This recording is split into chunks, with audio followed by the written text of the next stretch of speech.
Welcome to Four is a Party.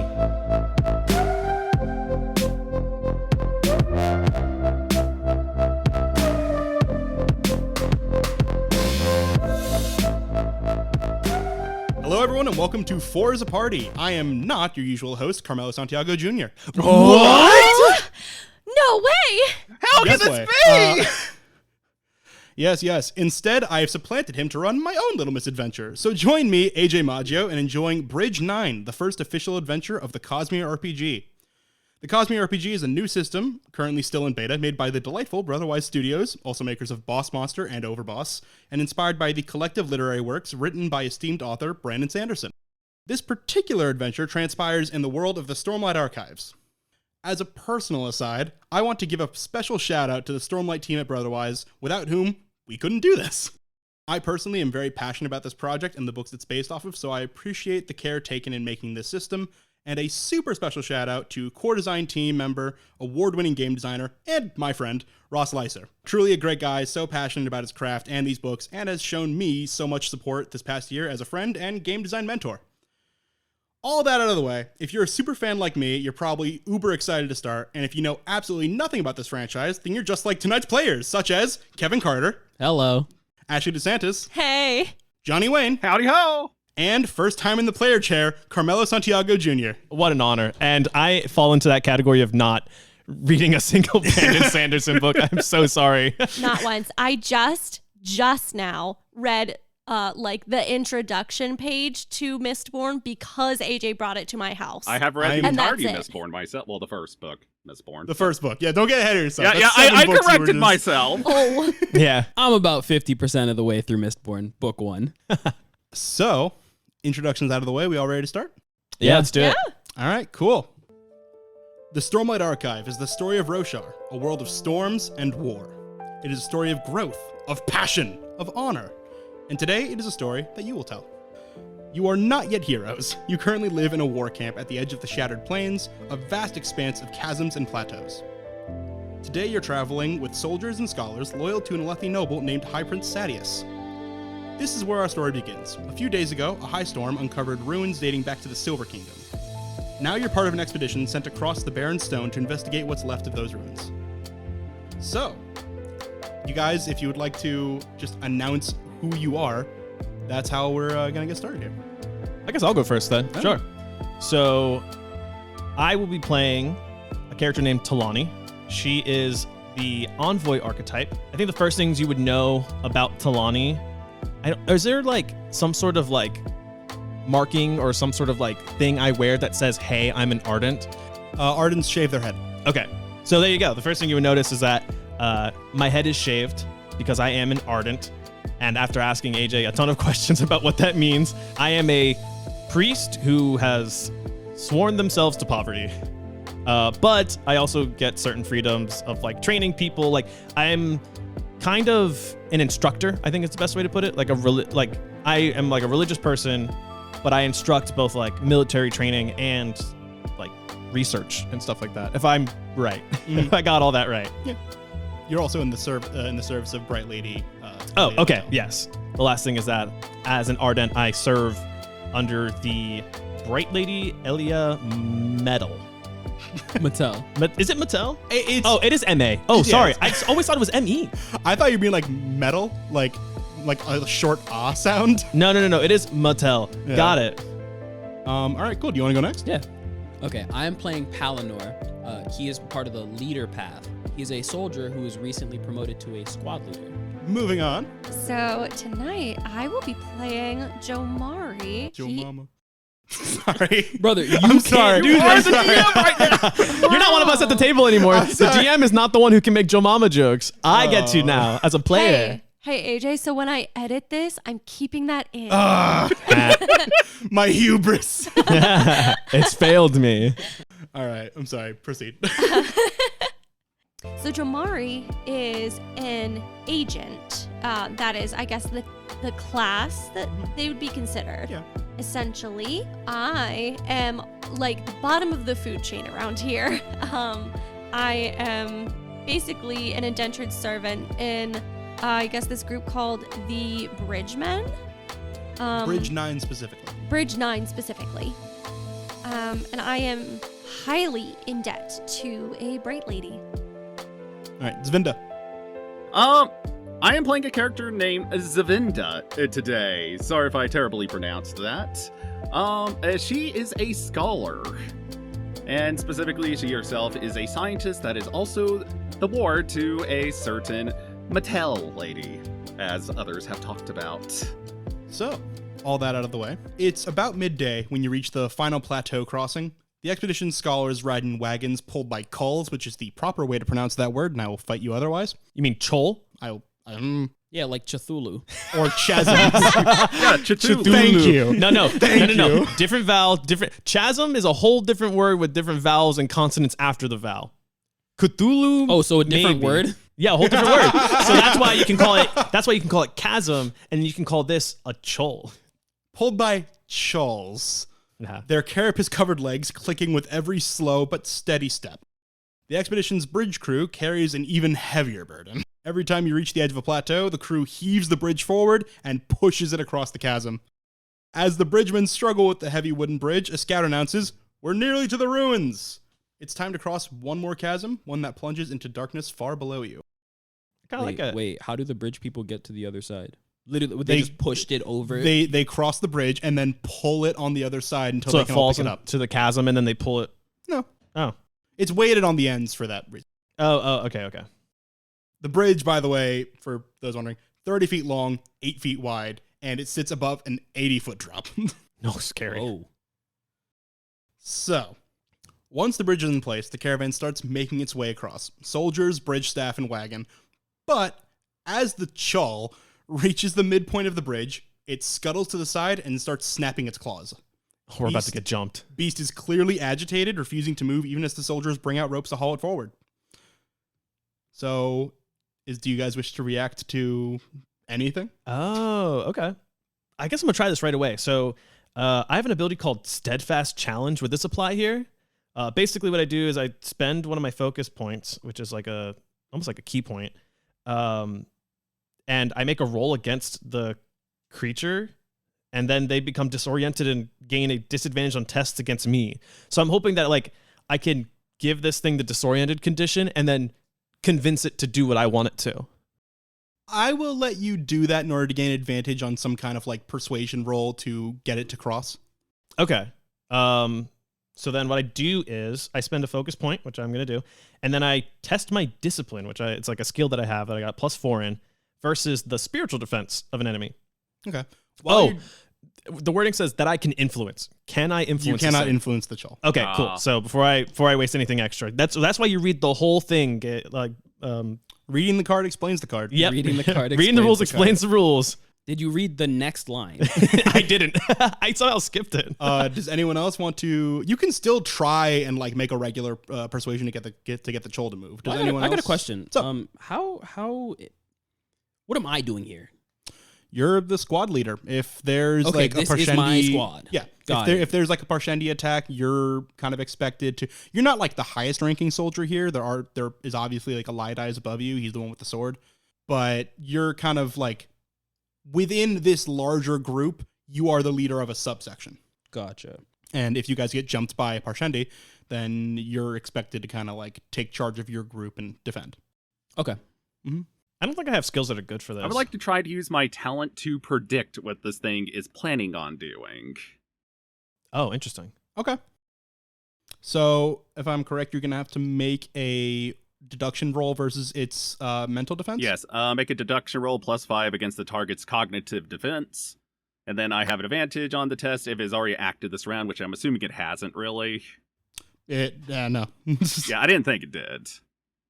And then on its success, I can accurately predict its immediate intentions of that being, in addition to learning what it's likely to do on its next turn.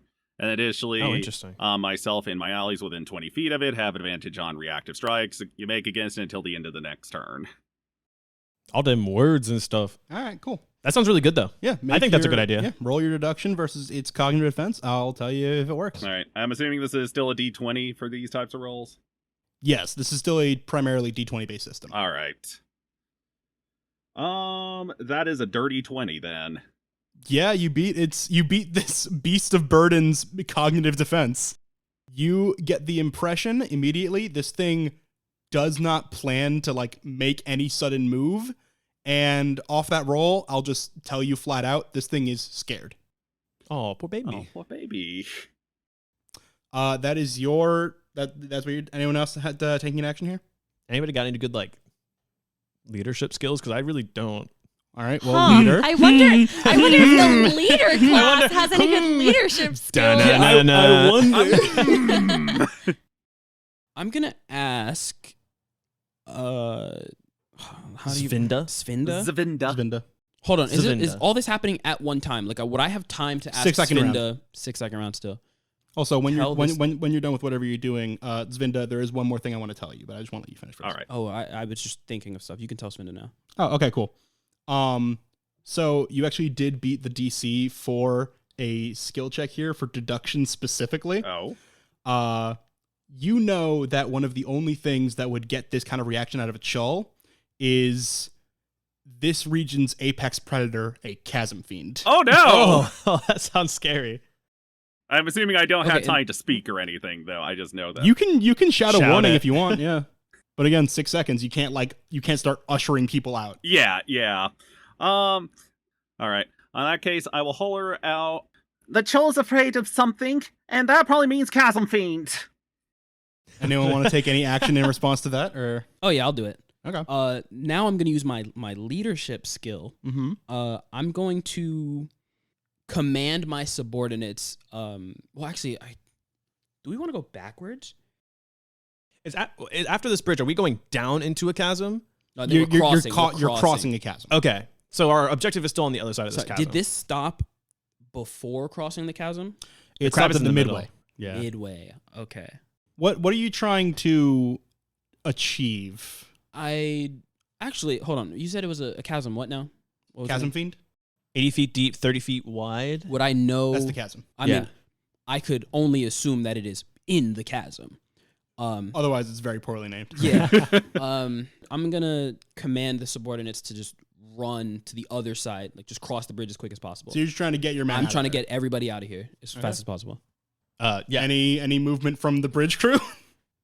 So where would I be situated at this point?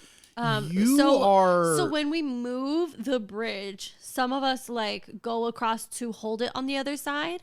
Nope, you guys are all more or less just like crossing as one unit. You're crossing and you're trying to be as efficient as possible so you can pull the bridge as soon as everyone's out. You're like a pit crew. Yeah, you're like the pit crew, but you are in fact walking across the bridge with everyone else. Okay. Yeah. Would we know what a chasm fiend Yes. is and does? Yes. It is scary. It does kill people. It is a threat. I had a feeling from the name. Mm-hmm. Chasm Cuddlies. I think they spelt it wrong. I think it's chasm friend. Oh, It's friendship. It's like an Friends ancient without ruin. the That's what you're R. gonna find in the ruin. It's gonna be like, wait, there's writing here. Wait, we've We been can wrong make this whole friends. time. Nah, what do you mean? My empire would never be wrong. Yeah, the colonists would never. So any fast moves? I'm just gonna haul ass to the other side. I'm gonna go as fast as I possibly can. Are you trying to save yourself, or are you trying to like take this as an opportunity to like escape, like get out entirely? At this point, I'm just going to save myself. Okay. I have a question. Were It's we a bad using look. the crab to pull the caravan? Yes. To pull the wagon. Okay. So we really don't want to lose this guy. No. Okay. The wagon holds a lot of like precious materials and also the Bright Lady. My Oh orbs. my Oh, God. wait. Wait, hold on. Mattel is with us? Yeah, she's leading the expedition. Oh my god. Oh wait, how am I getting her off? If I'm telling everybody to leave, this thing's not moving. I don't have any skills that would help me get the Bright Lady out, but that's what I would think I would focus on as I'm her going to say envoy. this much deliberation, we've hit the end of the 6-second round. Okay. I don't think there was much I could do. Well, yeah, so, no, I mean, did everybody went, right? yeah, I think I don't have any skills that I can do, but my speed's also 20 feet. You also but- have a strength of 3. You could hypothetically just pick her up and Yeah, I run. think as her envoy, like as someone who serves directly for her, I'm going to go to her like wagon or not and try to get her. So you're not necessarily running off the bridge. You're running to her to try and like get her out. Yeah, I'm running to the Bright Lady. Okay. Because you're getting your people off, which is a good call. I'm trying to get everybody off. Yeah, you're trying to get everybody off, which I'm kind of like following your instruction. Then I'm like, okay, I'm getting the Bright Lady. Then I'll throw her. Pause. I knew that was coming. No, I knew that was coming. Classic cool. Ashley, hot. Sit with that. No tea. Sit with that. Hard enunciation. All right, so scraping sounds start to echo out from the chasm. The scraping sounds grow louder as the shoal fully retreats into its rock-like shell. Then, with a shriek of claws on stone, a massive creature charges up the side of the chasm. Hey, which side? Far side. The side we're trying to get to? Yes. Damn, that sucks. But it also doesn't matter. This thing spans the chasm. Oh, It's- it's like 30 feet long? Oh, ew! Oh, gosh! Bridgemen and soldiers scream as a chasm fiend explodes into view. With one of its massive claws, it begins hauling itself onto the bridge, scraping and splintering the wooden planks. Violet black carapace casts a shadow over the chaotic scene, and the chasm fiend's mandibles close around a fleeing scout, No! eating it whole. Oh, goodness. You guys would know this chasm fiend is fully grown adult. It is 36 feet tall, 20 feet wide, and 72 feet long. Jesus Christ. Oh my good, the megapede. It has mega thick carapace and lethal claws, and so pretty much you guys can stab this thing with your spears all day. Your spears will break long before its like shell. I'm gonna give this is another 6-second round, so if you guys want to try and take any new actions now that this thing is here. It's in front of us, you said, correct? It's kind of pulling itself up into the middle of the bridge, about where you guys are. It looks like it's gonna try and like eat the shoal and anything else. Oh, we gotta that try to is get the nearby. shoal off of it too. I got it. I'm gonna draw attention to myself with my leadership, and I'm gonna run the opposite way. Okay. Oh, that's cool. Wait, so you're just gonna like I'm gonna try to like I'm gonna aggro it essentially? Yeah. I'm basically gonna try to aggro it. Oh, I'm that's sick. gonna what are you gonna try and roll a skill check for that? Yeah, I want to use my leadership. Sure. It's like using my leadership to draw attention to myself. And you know what? Because chasm fiends don't normally encounter things who want to get eaten, I'm gonna say you have advantage on this. Ooh, love it. Serve it up. Talani, you can do I it. have a +5. That is what it means, right? +5? Yes. Yeah, I have a +5 to my leadership. So clacky. 10. Oh no! I rolled a 4 and a 5. What is So- it against? Like his cognitive defense or something? Yeah, yeah, you don't do that. Dang. So Palinor effectively yells, giant crab! I mean, giant crab! and something to that effect. I think I'm gonna go the same way Palinor is then, because obviously he didn't get the pit. I almost said the pit fiend, the chasm fiend's attention. So I'm like, well, if he's not looking at him, I'm gonna go that way. So you're leaving behind the Bright Lady? No, with the Bright Lady. I wanna. In what order? So you're can I trying to get- use his distraction to get her out the other way. Yeah. Okay. Yeah, but he's saying because I did so bad. since He's he like, did I'm gonna bad. go with Palinor since clearly this thing's not looking at looking at Palinor. Even Alright, if it's the wrong side of the chasm, I'm just like, okay, we just have to make sure the Bright Lady doesn't get eaten Okay. alive. I don't know if I have to make any checks for that, but I'm just gonna. You can try and roll stealth to like sneak the Bright Lady from like right underneath the chasm fiend's nose. I'm gonna say you roll it straight. Yeah. Oh, I do not have a great stealth. I only have a +1 to that. So I can't just like brute force my strength. Okay. I guess I'll try it. I don't know. I don't think there's anything else I can do. So I go right into like the carriage that she's in. I'm just like, Bright Lady, we have to go. Follow me, and then I'm gonna try to guide her out of this. Let's see. Oh, I don't roll advantage. Controlling. Oh, that's a 17. +1 becomes an Okay. 18. Yeah, no, Okay. this thing's not looking at you. There are much tastier morsels running around the bridge, and it's still trying to like haul its entire body up on. Okay, sweet. So then I use that stealth to move my 20 feet and try to get off. Because if we're right in the middle of the bridge is 30 feet wide, right? 30 feet long, yeah. Okay, so like it'll only take me 15 to get to the other side of the bridge. Well, you did have to go back for the carriage. Okay. So I'm gonna say you can get like to the end, but you're not off the bridge. Okay, and then I shove her. I shove her off the bridge. You're out of actions, unfortunately. Oh, okay. Are you doing anything? Or are you just still booking it? I'm gonna stay like back away from the chasm. I want to see if there's like some rocks along the edge of the chasm here that I can just pick up and like throw at the chasm fiend to try to distract it from my side, so that it's like being distracted from all angles. So you're not trying. Are you trying to hit the chasm fiend with a rock, or are you trying to throw it like a diversionary rock? I was planning on hitting it with a rock as a way to divert it from what it's trying to do. Yeah. In that case, improvised weapon attack. You can roll What do I roll? D20. I mean, yes. But Yeah, what are we where do I adding to look it? for like an improvised weapon? Improvised weapon. You can add your strength. That's it, just my base strength. You're not proficient in it. That's what I just did it. I only had a +1 and I got Come an on, 18 you can do total. it. We believe. You got it. Yeah, Send. I had a +5 and got a 10 total with advantage. So, Jomari is going to pick up a rock next to him on the ground and say, "Hey, bitch, look this way." And I got a 17. Can everybody stop getting 17s on things they're shit at? Where's my 17, guys? I had advantage and +5. I just wanted it more. You got complacent because You're the had martial advantage. class too. That's rough, buddy. Yeah, cool. You pick up like a nice palm-sized rock and you're like, bang, and just sling it. You just hear as it hits carapace as hard as stone. This thing does not even turn Oh no. because there are a bunch of people, in fact, screaming in its face in terror, and it has higher priorities. 1 point of damage? 1 point of damage? No. Damn. It sounds like she succeeded and you knowed her. That's so crazy. Yeah, deflect. Oh. Yeah, honestly, deflect. It took 0 damage. Oh. Well, oh, no. I didn't intend for it to take damage. Okay, It so doesn't notice. yeah, it I straight was up more wouldn't just like- notice, but I will say it is sufficiently distracted in terms of it's not going to eat anyone right now. Okay.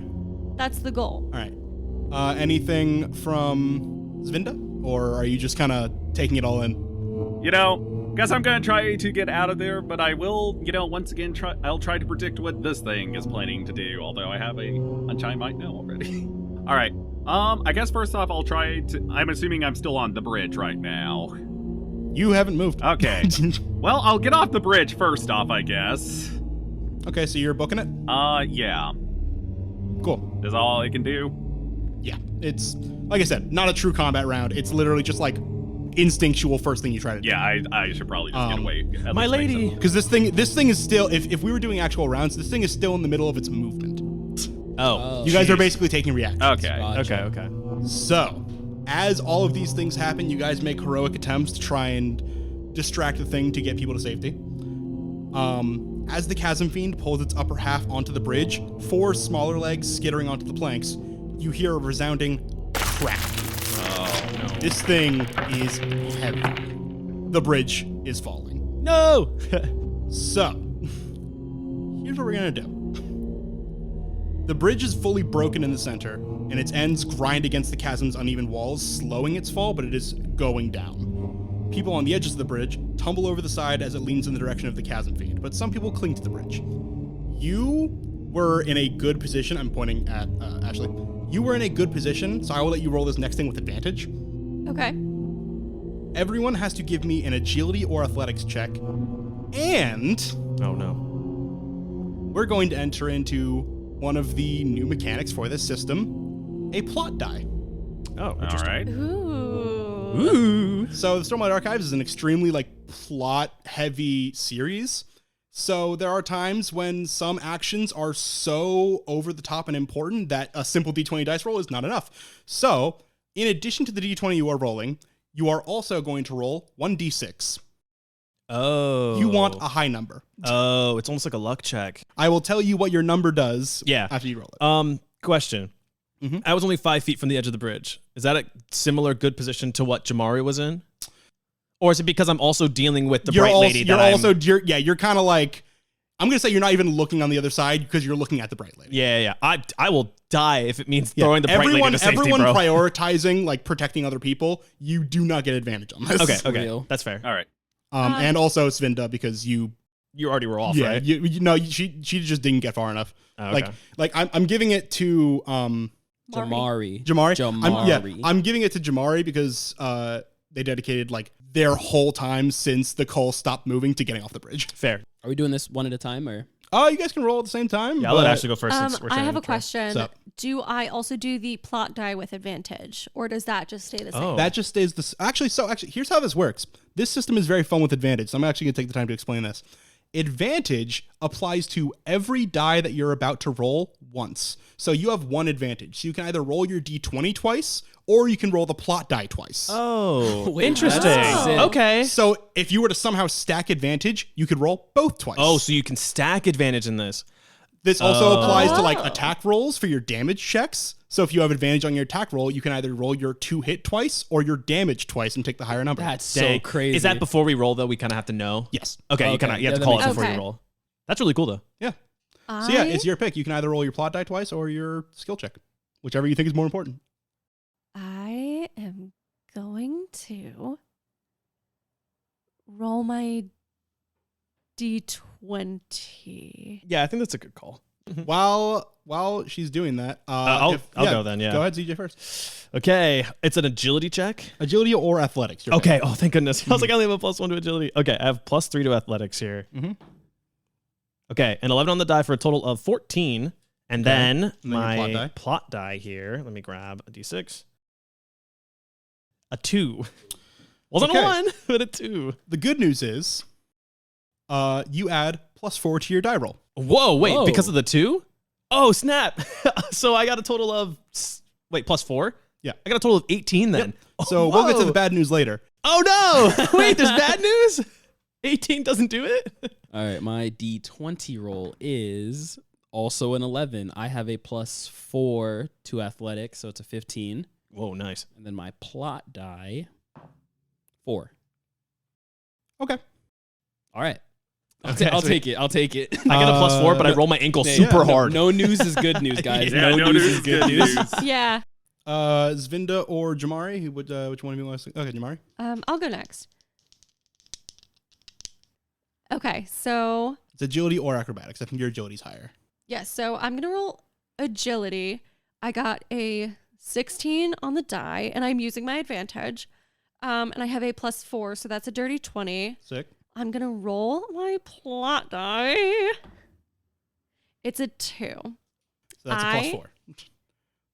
Or I'm going to use my opportunist feat. I'm guessing it's a feat. it's a class feature kind of, or a path feature. So I'm going to use my opportunist that says once per round, you can re-roll the result of a plot die that you rolled. Oh. Whoa. So I'm going to do that. Mhm. And now it's a 5. Oh. Okay. Nice. That I'll was get so to worth that it. in a second. So that's some news. Yeah. So both of you have news. You have nothing. Zvinda. Good for you, honestly. Yeah, Good no for news- you. no news, good D20 news. No news is good first news. off. That's not good. That's a 10 total for my agility check. Oh, no. Okay. And your plot die? Yeah, for reference, I roll an 8, I have a +2. Woof. And the plot die is a 6. Whoa. Damn. Okay, Max. that's also good. Okay, cool. So, Palinor, you take no damage. You manage to brace yourself for the fall appropriately. Talani, you take 5 damage I roll my ankle so hard. and Oh, not and. pick a weapon or a piece of gear that you break in the fall. As it rolling a 2, you had a complication. Ooh. My flute, I guess. I had a flute on me. Whatever. I'm not supposed to own things. Jamari rolled dirty 20 and a 5. A Yes. 5 or a 6 on a plot die is an opportunity. Ooh. So, not only do you take no fall damage because you rolled high enough, you get to have the damage of someone else who's falling. You are effectively, you did such a good job that you can try and preserve someone else. It can be one of these people, it could be one of the other bridgemen. I'm going to use this opportunity. The crab. The crab. No, don't do the fucking crap. Do the crab. I'll take the 5. Save the crab. Not you. She's trying to get out of poverty. Oh. I'm gonna take the hand of the bright lady, and as an opportunity to try to get back in good standing, You try and earn your freedom, yeah. try to earn my freedom. Maybe repay my debt a little bit. I'm going to say, "Come with me, miss. Let's get you to safety." Yeah, you are flung towards the Bright Lady, and as you fly, you know, the world is crazy right now. You see like a flash of light, and you hear like a gentle thrumming that feels somewhat approving as you take this opportunity to try and earn your freedom and grab the Bright Lady to try and assert yourself in good standing. Zvinda, you rolled atrociously. Oh, terribly, yeah. So you also take 5 damage, but you also rolled an opportunity.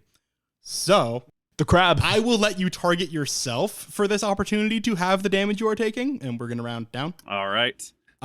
Or you can target someone else. The crab. Who else is around me right now? Soldiers, bridgemen, the crab. The crab. You could even try and save the wagon if you wanted to. The crab's so cute. How would I go? I mean, I'll try for the wagon. You'll try for the wagon? Okay. Give me persuasion check. A persuasion check. All right. Let's see. What is my persuade? Ooh. He said, ooh, and shook his head. Okay. That's a 19. 19 Whoa. total? Yeah, 19 Nice. total. Okay. As you're falling, you see everything tumbling down to the chasm. Knowing what is inside this wagon and how important it is, because there's stuff in there that could definitely be useful down there. There's like water barrels and equipment that will probably save lives down in the chasm where you guys are heading. Yeah. You do everything in your power to try and somehow preserve it, and you feel your efforts rewarded.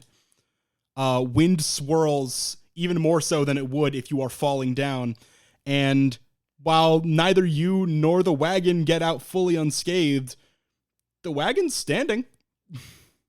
Dude, sick. Bro just got help Who from did you God. persuade? Yeah. God. So yeah, that's the plot die system that I think is super cool. That's Yeah, that's sick. Dang, I rolled my ankle really hard. It's also worth noting, a nat 20 gives you an opportunity, and a nat 1 gives you a complication. So what I had was a complication then, yeah? Okay. Mhm. Wait, like regardless of if the plot, like if there's a plot die? Even if you don't roll a plot die, if you roll a nat 20, you get an opportunity. Okay. Nice. Oh, so is it Cool. like 1, 2, complication, 3, 4, nothing, 5, 6, opportunity? Oh, okay. Okay.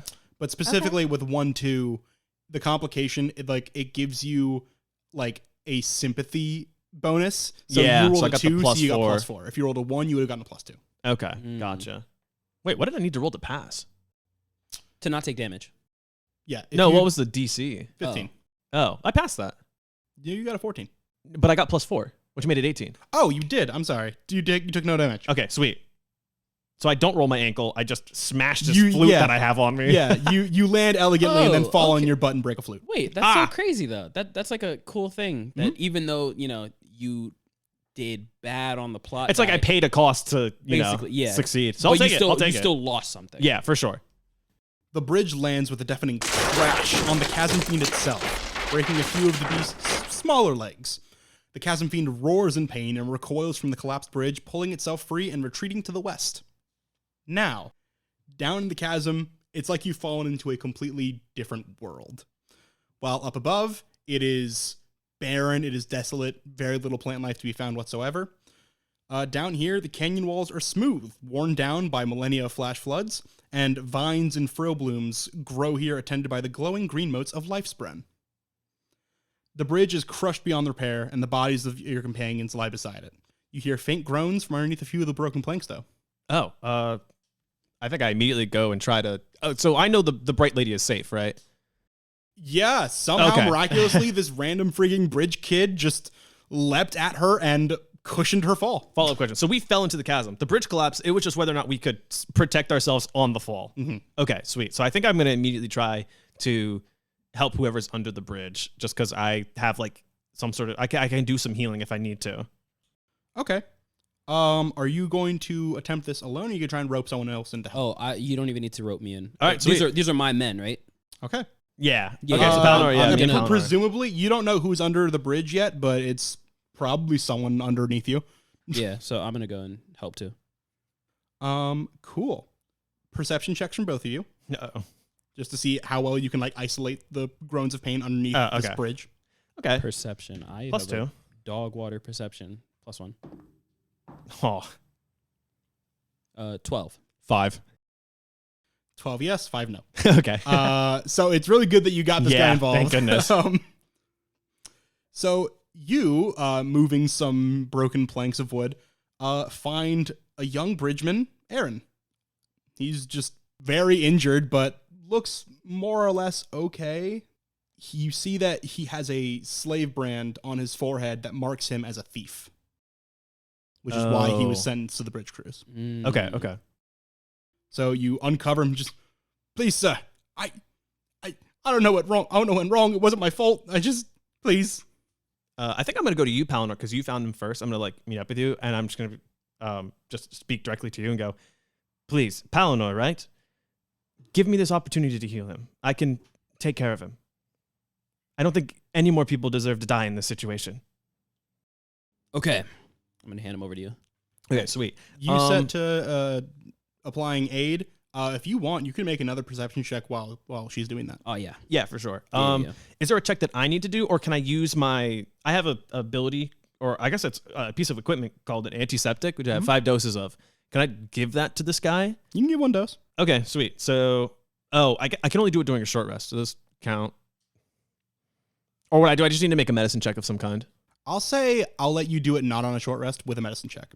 Okay. But you'll also, because you have aid, I'm not going to make you spend the 2 focus points that you would typically need to do for this, but you will have to spend 1 focus point. I don't have to spend any focus point to use antiseptic. Not to use the antiseptic, but to do it in a short time, you really got to concentrate. Oh, I see. That's how I'm ruling this. Okay. Sweet. Do you want to make your perception check first? Yeah. 7. You think that you found everyone. Okay. And I guess I'll make a medicine check to take care of this guy, see if I can't use my antiseptic in like a quick fashion. 14 becomes 16. Yeah, you know what you're doing here. You burn some of your internal concentration, but you do manage to give this man some aid. All right, sweet. And this is using an antiseptic charge, or is this just like a medicine check to like kind of make him stable, so to say? Use an antiseptic charge. Okay. Anything from Jamari? Yeah, You have the bright lady. Just thank you. Your name is Mari. Mari? Jamari. Jamari. Oh, Yes. yes, of course. Well, I suppose that I don't know how, but you, I guess, saved me in a way. Anyone would have done it, miss. She looks around at all the people who did not attempt to save her. I attempted. Someone just came in and stole my thunder. Somehow I doubt that, but I guess that just makes you more remarkable in comparison. That means a lot, miss. I'm like absolutely kissing her ass right now because what I really care about is my freedom, and she's the ticket to that. If you want, you can roll a persuasion Yeah. check right now with advantage. She's like your meal ticket. I'm just a little guy trying to get my cheddar. Just, this roll will not be whether or not she frees you, but it will be whether, like, how far up in her esteem you go. What'd you say it was? Persuasion? Persuasion. Or you can do deception if you're trying to pass yourself off as a cooler guy than you are. It's up to you. Persuasion. I am cool. Oh, But what? if she feels like you're trying to fleece her, her estimation might go down. Yeah. I think Jamari, for how young he is pretty smart. And he knows this isn't the right time to try to deceive her and undo all of this work that I just did by saving her. Okay. So I'm going to go with persuasion. And that ends up being a 13. Okay. What do you say to her in order to, like, try and build this rapport? I think you already said it, right? Yeah, kind of. When you're talking about saving her and being like, well, anyone would have done it. All right, cool. So we'll use that. You say, I'm just a little guy trying to get my cheddar. No. She goes, ooh, my little mouse boy. You want some cheddar? My little dark eyes. She holds up a fucking mark over your head, a marble. All right, yeah. She I can come up with something. okay, if you want, we just stick with the anyone would have done it, the humble approach. Of course, miss. I'm just happy to see you safe. Now, if you'll allow me to attend to the others and see if we can get them out of the wreckage. Yes, of course. She looks like somewhat confused, like this level of like dedication from a bridgeman, because a lot of the bridgemen are very like apprehensive and Forced to be there. yeah, they don't like their station or the people who put them there. So she's like, the slave is being nice to me. I don't know how to take this. Like, or not the slave, the help is being nice to me. I don't know how to take this. Wait, I have a question. Are you branded? Do you have a brand on your head? Not Jamari? a slave, indentured servant. Oh, yeah, okay. Jamari has So, yeah. still very low, but you get paid twice as much as a slave. Awesome. Nice. Great. I don't get paid at all. So yeah, with that, I am gonna make sure that she's in a safe spot, and then You can put her in her wagon. It's still alive. and then I'm going to join in on the search for the other men who were underneath the bridge as it collapsed. Okay, cool. Give me a perception check. No, don't worry. I got everybody. There's no one left. You hear groaning. I got them all. It's too late for him. I got all the people we could save. Yeah, because I know that like these are my boys, Yeah, you've And I- been through and I hell know- with these men. I got one of them. and I know who to look for. Mhm. 16 in total. Okay, cool. Despite the confident assertions of Palinor, you know someone who is missing, being the older bridgeman Kesh. Older being like 24. They don't last very long. Yeah, that's old in this profession. You managed to move some rubble. He sees you. Oh, thank the almighty, kid. I thought you were going to leave me here. You know I couldn't do that. Not in front of this. You know. And I know. gestured towards the bright lady like discreetly. I see you, kid. All right. Yeah. No, And I dig offer it. him my arm, like a big like predator handshake, and pull him out. Yeah. Oh, like one of those He's- forearm grabs? he's- Yeah, like a forearm grasp. Yeah. Pull him Boom. out. He's not as banged up as some others, but still pretty hurt. He's just in general a very big guy, so it looks like he could have taken the most beating. So he actually can walk by himself. He's perfectly fine. Aaron is a bit worse for wear. He's only 17. Yeah, I healed him. But you healed him, so he's doing better. Okay. Palinor is visibly distraught that there was another person that he didn't see. I could have swore I got them all.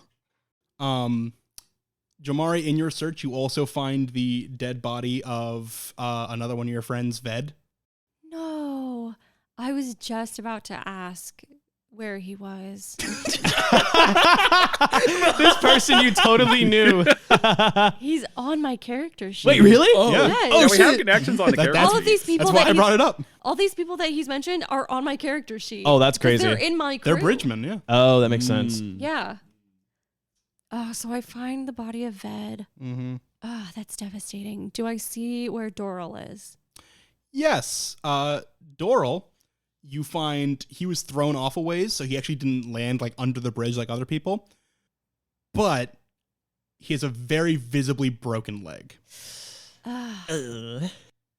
Other I- survivors that you guys can tell right off the bat, you have Captain Selenar, pretty much the only man above you. Mm-hmm. And one of not in your squad, but one of the other spearmen, Varda. How do they look? Selenar looks freaking great. Of course, He's light green eyes, sword at his hip. He's mostly mad that all of this happened to be. He's more mad than hurt. Yeah. Varda is more hurt, and is kind of just like picking up, and he's kind of like picking up the vibes of his commander, just being like, "Yeah, this is bogus. Yeah," like they're kind of working themselves up a little bit. Zvinda, you saved the wagon, right? Yep. Is there like medical supplies then? No Maybe we can medical help. supplies, but so the wagon can't move, like the wheels are broke. Yeah. But there are barrels of water and rations inside, which may be useful since you guys are at the bottom of an 80-foot chasm. Okay. I was wondering if there's anything I could do to help this guy with his broken leg. Looks like we'll just have to cut it off. No, I'm kidding. Yeah, I'll leave that to you, Zvinda. You were the one who saved the wagon. Yeah. First off, save the wagon, and I want to check on, Brightness Mattel, Yeah, you approach the bright lady, and she looks to you and, oh, Zvinda, I'm honestly surprised you're that okay. Although you do look slightly banged up. How are you? Do you need assistance or aid or something like that? Well, I am hurt a little bit. Could be worse from the looks of it, and into more or less safe part of the wagon. At least, I'm just glad you're all right. Yeah, it's actually quite remarkable. It's through the efforts of that strangely loyal young man over there, whose name I will make an effort to remember after this. Mari. Mari? You hear on the wind, Mari. Mari. Are you calling yourself Mari now? Yeah. You don't want to be Jamari? You don't want to be Joe? No, that was my intention all along, was to go by Mari. Guess I'll have to think him as well. Well, what do you think we should do? I guess try and go the opposite way of the chasm fiend. I don't really, I haven't been in this situation before. We'll make it through. All right. I'll also go over to Mari to thank him as well for, saving a brightness. Hotel. Brightness? Her brightness. Her brightness. Bright lady? No, that does, what would I refer to her as? Brightness works. Yeah, your Yeah. brightness. That's actually it does sound kind of nice. Brightness is an official title. All right. Whoa. She's Brightness Mattel or Bright Lady Mattel. All right. Oh, here I was making a joke about it. I was making a joke too, but then I was like, actually, it sounds kind of nice to It's say. kind of fire. Yeah. And the men are called Bright Lords. Then after that, I'll go over to Mari to thank him as well. Thank you so much for saving her brightness. Absolutely. Anyone would have done it. The the other bridgemen who can move are kind of looking at this exchange kind of weird Yeah, I bet. because a bright lady is like thanking an indentured servant.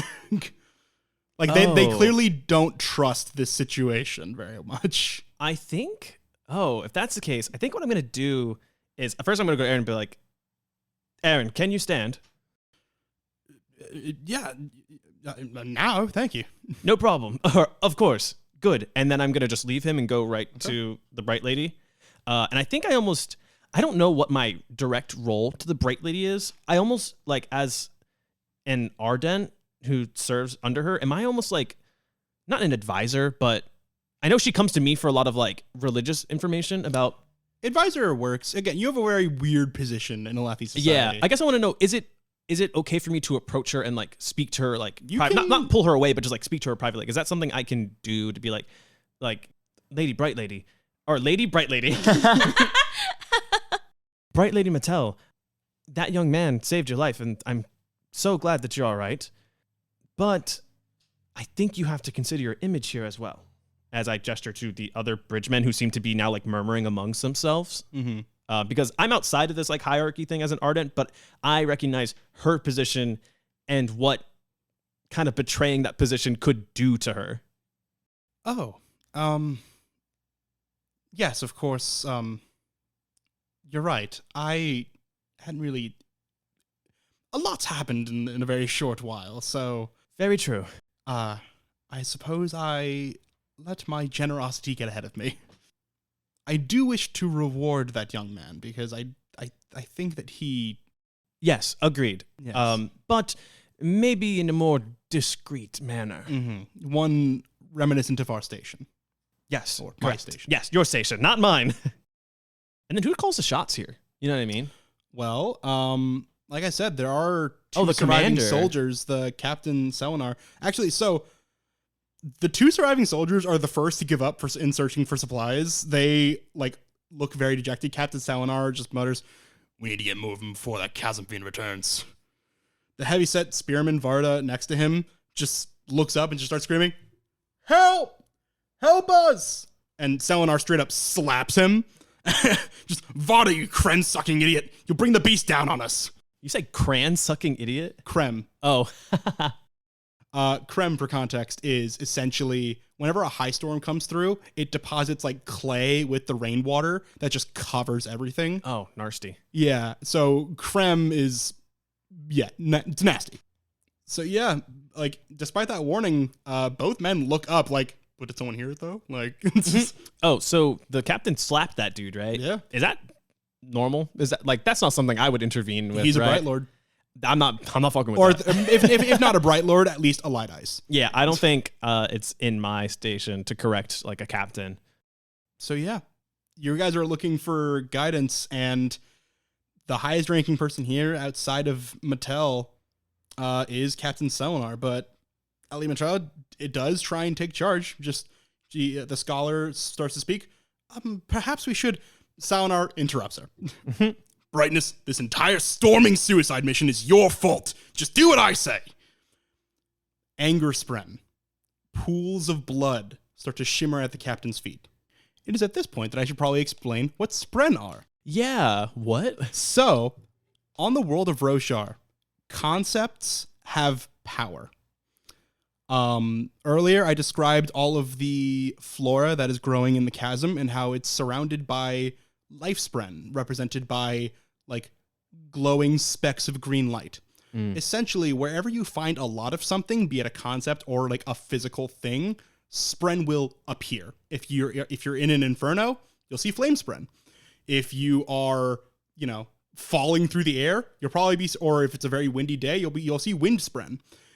Or if you are like the captain right now and feeling an immense amount of rage, you will call anger spren, which look like pools of blood pooling at the feet of whoever is enraged. Oh, was it like wind sprens then that saved the wagon with Maybe. Zvinda? Whoa, I don't know. I'm just the GM. I just know everything. Have to read the books. Okay, so is he talking to the Bright Lady like this? Mm-hmm. Okay, I think I step in at that point because my loyalty is with the Bright Lady and not whoever this captain is. Oh, what do I even say though? Well, while you're trying to decide what to say, Varda, just trailing anger spren as he walks, shoves Varda, yells at him to get moving, stalks over to the old bridgeman Doral, the one with the broken leg. Mm-hmm. We'll leave this one as bait for the chasm fiend, and unsheathes his sword, holds it above the older man, and for a moment, those close enough, which I would say are probably Mari and maybe Palinor, because you guys are leading the rescue efforts, you see his bright green eyes flash red. Well, this seems dangerous. You two, who are the nearest, I will let you react to what is about to happen. What are you going to try and do? He's holding his sword above the injured older bridgeman, saying that he's going to leave him as bait for the chasm fiend. Wait, I have a question before. We were talking before, and you were saying that how bad is it of me to go against the wishes of a higher up?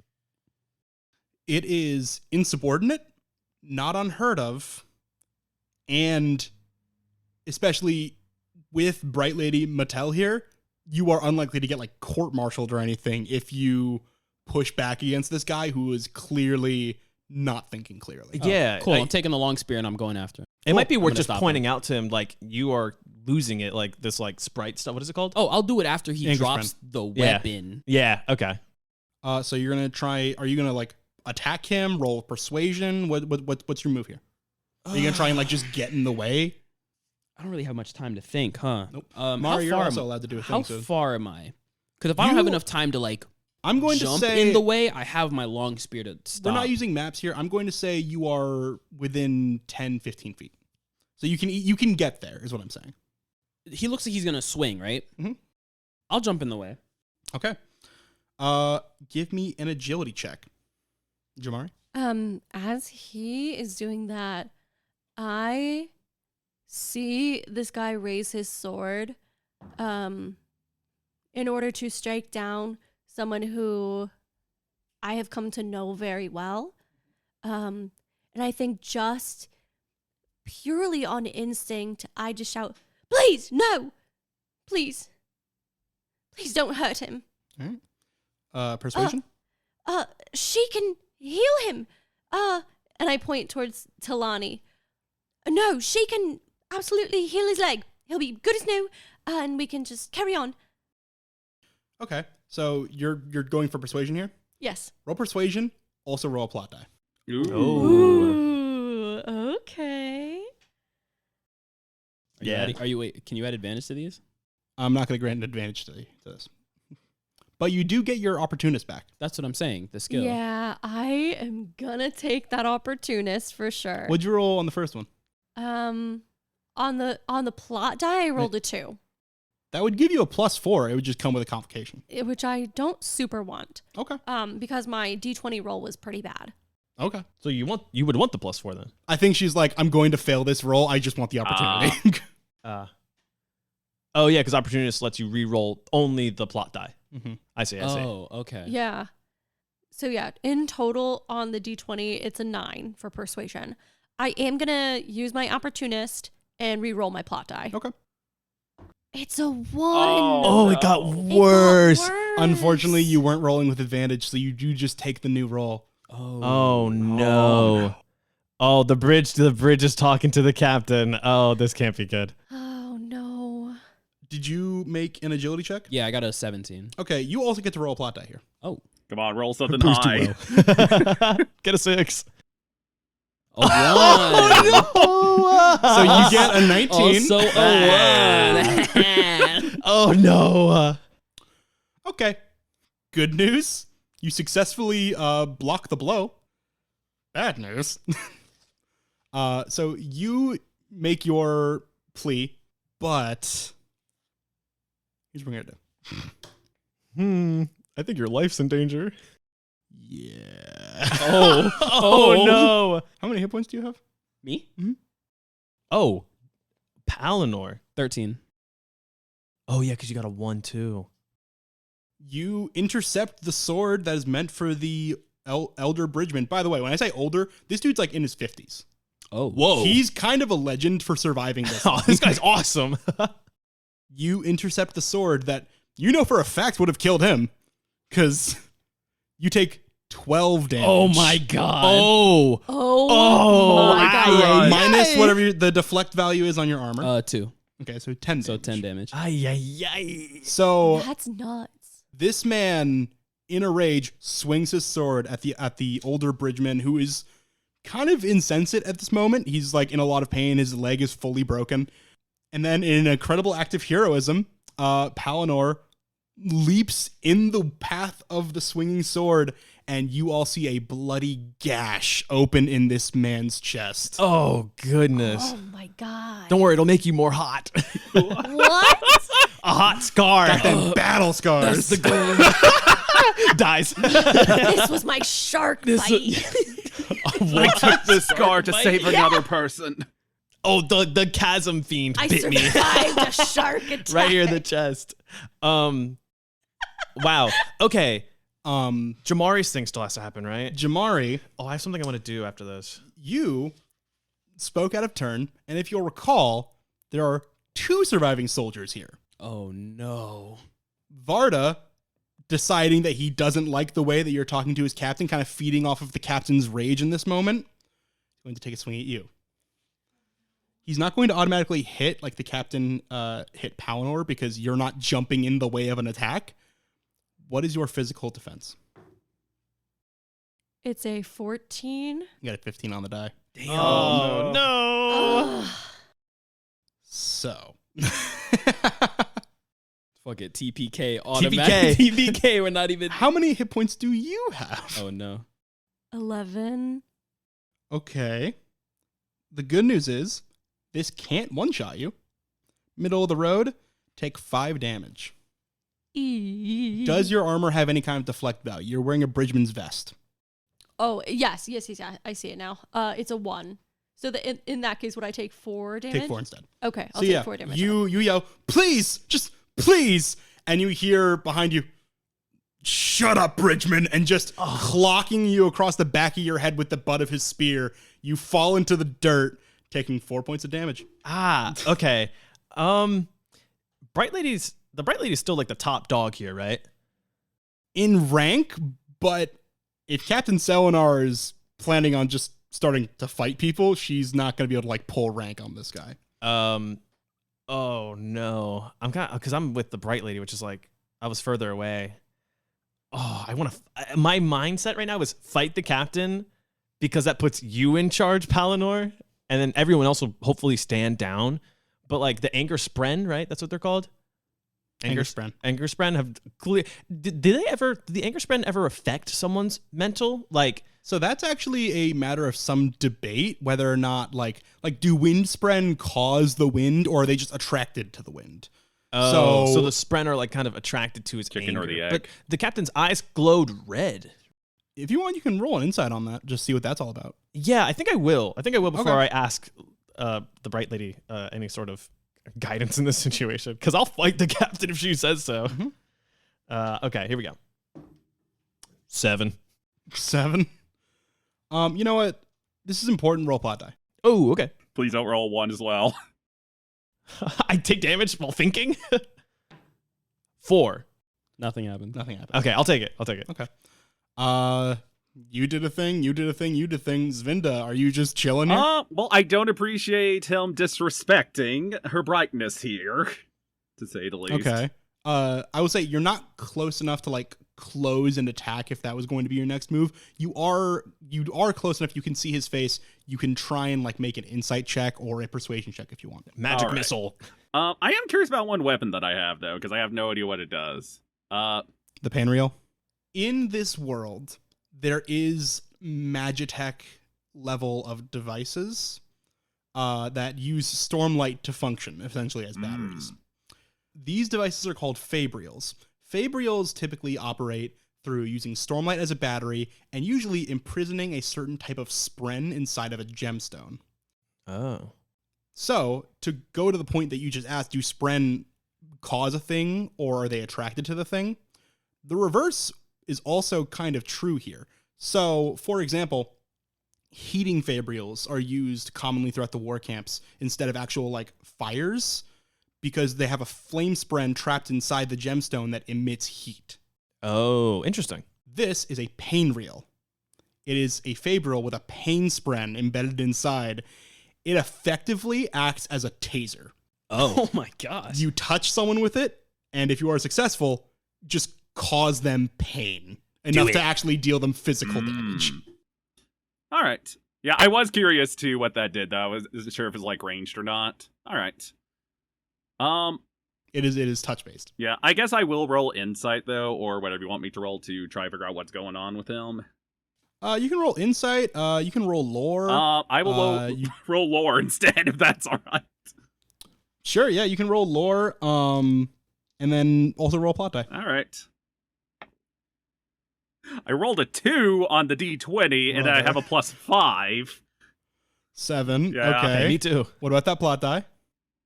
That was so. At least it wasn't Oh, that no. one. It was 1 off from that. Yeah. Okay, yeah, sure. 6 again. Let's go. Wow. Okay. You know what? I'm going to say you don't know what's going on, but it occurs to you, like you see the flash of red in this man's eyes, and for your opportunity, and by the way, if you guys have something specific you want your opportunity or consequence to be, I don't have to tell you. You can tell me what you think your opportunity or consequence should be, and I can agree to it. Oh, okay. Oh, interesting. So if you guys think your consequence should be super harsh and I'm going easy on you, feel free to let me know. But for this opportunity, I'm going to allow you to go, wait, his eyes, and grant you advantage on your insight check. Oh, All sweet. right. Who's you? You have to say the Oh, name. yeah. Sorry. Talani. Talani. I was like, it's not Talinor, because that's you. Palinor. Palinor. So I just think, Yeah. oh, wait, his eyes are red. Something like that. Okay, so I'm gonna get advantage now. You are also, you can roll insight or you can roll lore. Yeah. I don't know which one's higher for you. Also, I could just continue to take the fail and roll. You could reroll my reroll your plot die. which was a 4. No, I'm not gonna get greedy. Lore is a +3 versus my insight +2, and that die hit the floor. So this one, 11 + 3 is 14. Okay. The DC was not that high. You guys just suck. Oh yeah, thanks. You know what's happening in an academic sense. You've never experienced this yourself. Mm. In a Lethi society, there is a fabled phenomenon that seemingly every soldier has experienced. You were never a soldier, so you don't know. But it's something that they've all felt, but rarely talk about. It's kind of considered like a very like private matter, very personal. Oh my God, he's hitting puberty. But they do talk about it, quietly over campfires in whispered tones. It's something known as the thrill. Oh. It's this strange feeling of bloodlust and rage that emerges in soldiers and combatants when they are in the thick of it. Oh, he's like in the zone. Essentially, this man quite literally is seeing red. Soldiers who are in the thrill will go above and beyond what is expected of a soldier to do. They will, they won't just kill their enemies. They'll keep stabbing the corpse until they come to. Oh, so he's going to mutilate this guy. He'll kill that guy, and you don't necessarily know that his bloodlust will be sated by just killing the bridgeman. We got to knock this guy out. I immediately turn to the Bright Lady, and I go, Bright Lady Mattel, what's the captain's name? Captain Salinar. Captain Salinar is not himself right now. I think it's in the interest of everyone that he is detained in some way. You can't but I do won't, that. Okay. I was about to say, I will not act without your permission, but okay. I don't think I can close on this guy fast enough. You got hit really hard, and you also got hit really hard. I'm hoping stopping Salinar? Yeah, stopping Salinar will also stop the guard from continuing to attack Jamari. So I think I shout out, what the fuck? Salami? What was his name? Selinar. I can't remember Salinar. Salami. Mommy Seminar Salami. with an L. Selinar. Okay. I think I'm going to shout out. Selinar has been taken. I'm going to be like, Selinar has been taken over by the thrill. We have to stop him. And then I'm going to start charging at him. With that, we are going to enter combat. So, Woo! ladies and gentlemen, roll initiative. Sweet. Is what I would say. Uh-oh. Oh, no. Put the die down. This system works different. Oh, no. You guys don't roll initiative here. Oh, my speed's so low. Instead, each of you has to choose whether or not you're going to take a fast turn or a slow turn. Combat in this system does not function the same way as 5e. In 5e, you have a movement, you have an action, a bonus action, a reaction, and a free object interaction. In this system, you don't get all those weird action economy things. Instead, you get multiple actions in a round, but everything you do costs an action. Movement is a movement action. Attacking is a strike action. So on and so forth. Some things are worth more than one action, and that I will just let you know as it comes up. So like an example would be shove is 2 actions to do. Yeah, I see one of the things on my sheet is 2 actions to do. I was curious about that this whole time. Yep. So that's how the action economy works in this game. When I say initiative order, you choose a fast or slow action. Essentially, you get to choose whether you go first with 2 actions or if you take your time and go last with 3. Yeah, I think I'm also going into this, I want to do non-lethal. I don't want to kill this guy outright. I just You're want him throwing to hands. It's easy for you to know. Yeah, I just want him to stop. Oh, I'll kill him. I okay. don't think that's going to be reciprocated, but I appreciate it. Yeah. Also, your fast or slow action, you decide every round. Okay. So Oh, if you want to like take this round fast just so you can get in front of this guy, you can do that and then take a slow action next round. How far am I from him? 20 feet. Okay, so I don't have to use...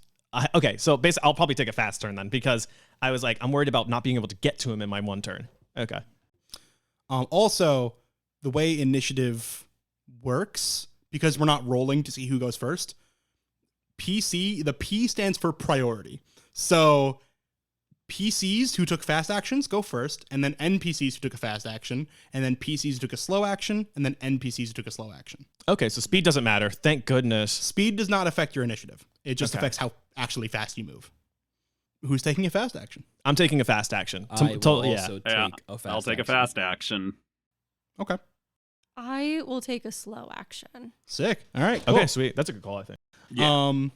So fast actions have priority. So what are you guys gonna do? I'll let you go first. Oh, okay. You're right up on that guy. So if you're the closest, so I assume like you would be like the first to go if you want to, or I can go first and you can just kind of see what happens. I should also say, using 2 actions, you can do this once per fight or once per scene. Using 2 actions, you can roll a hit die to regain that many hit points or that much focus. Oh. So, Okay, I'll go first, try to buy you time then. if you wanted to make Use sure my this, turn. use your turn to do that, so this dude doesn't automatically kill you if he hits you again, you could do that, but you wouldn't be able to do any attacks or anything. I'm kind of tempted to do a slow action then. Yeah, that would have been cool information. But I also don't want him to go before me because I feel like he's Yeah, probably fair. gonna try to I figured you were going to want to do a fast action, Yeah. so you can You're in a danger. not die. yeah. Yeah, Okay. I'll do that. So what do I have to do? Just spend my 2 and then roll my hit die? Yeah, so both your actions go towards this. You roll your hit die, which I think is a D6. 1d6. Yeah, and then you can add that to your health or your focus. Up to your maximum. This guy's been fucking with me. That's a 1. I believe. Oh, That's yeah. a 1. Cool. So I'm up to count them 4. Oh, no. Oh, no. That was a good So- turn. That was a good turn. Yeah, I'm proud of you. That was really solid. So Palinor, you see, like, tries to access his like warrior training and like take a deep breath to like center himself. That deep breath is shaky because you might have nicked a lung. Like, he's Oh, no. Heaving. Okay. Sweet. You guys cool if I go next? Yeah. I mean, I could, if you want me to, I could go first, try to predict what he's doing. Wait, did you change to a slow action? I mean, am I allowed to do that? You can change to a slow action. You didn't have all the information. Okay, going in, yeah, so- I'll just change his slow action then if that's the case. Okay. So that's me then. Okay. Sweet. I'm going to move my 20. I'm going to use one of my actions to move 20 feet. You can also, if you do want to try and resolve this non-peacefully, you can use an action to make a skill check. So you can try for another persuasion roll if you really wanted to. Oh, so there's a world where I can like talk him down. Okay. That world exists. I'm not going to say that it's Maybe a I'm good going one. to whoop his ass and then he'll be more willing to listen. Yeah, talk no jutsu. This is like the Naruto strategy. Beat your ass. Sweet. I think I've already called my shot by shouting that he was, consumed by the thrill and that he needs to be stopped. I used my first action of 2 to move 20 feet to get right up on this guy. Yep. And then I'm going to make an unarmed strike against him. But because the unarmed weapons, and I have expertise, have the momentum feat, I gain advantage on a strike if you move at least 10 feet before attacking. Yeah, that works. That's so crazy. you can use that advantage on your 2-hit, or you can use the advantage on your damage. You know what? I think I'm just going to use it on my 2-hit because I want to start working on this guy You want because he's going to have a 2-hit? turn, and that's really bad news.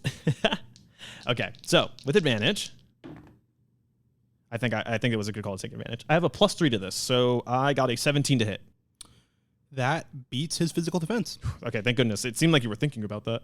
All right, sweet. And then this is 1d4 + 3 impact. I don't know if that matters. 5 damage. Ooh. Okay. He's wearing a breastplate, so he's not going to take that full, but it's definitely better than doing nothing. Sure, you sure I didn't punch him in the face where there's no breastplate? No called shots. Yeah, classic. Sweet. Okay, and then as part of the same attack action, I think, right? I can make an offhand attack, or is that another action point? That's another action. Oh, I see. You're allowed to do it. You're allowed to take that action multiple times in a round.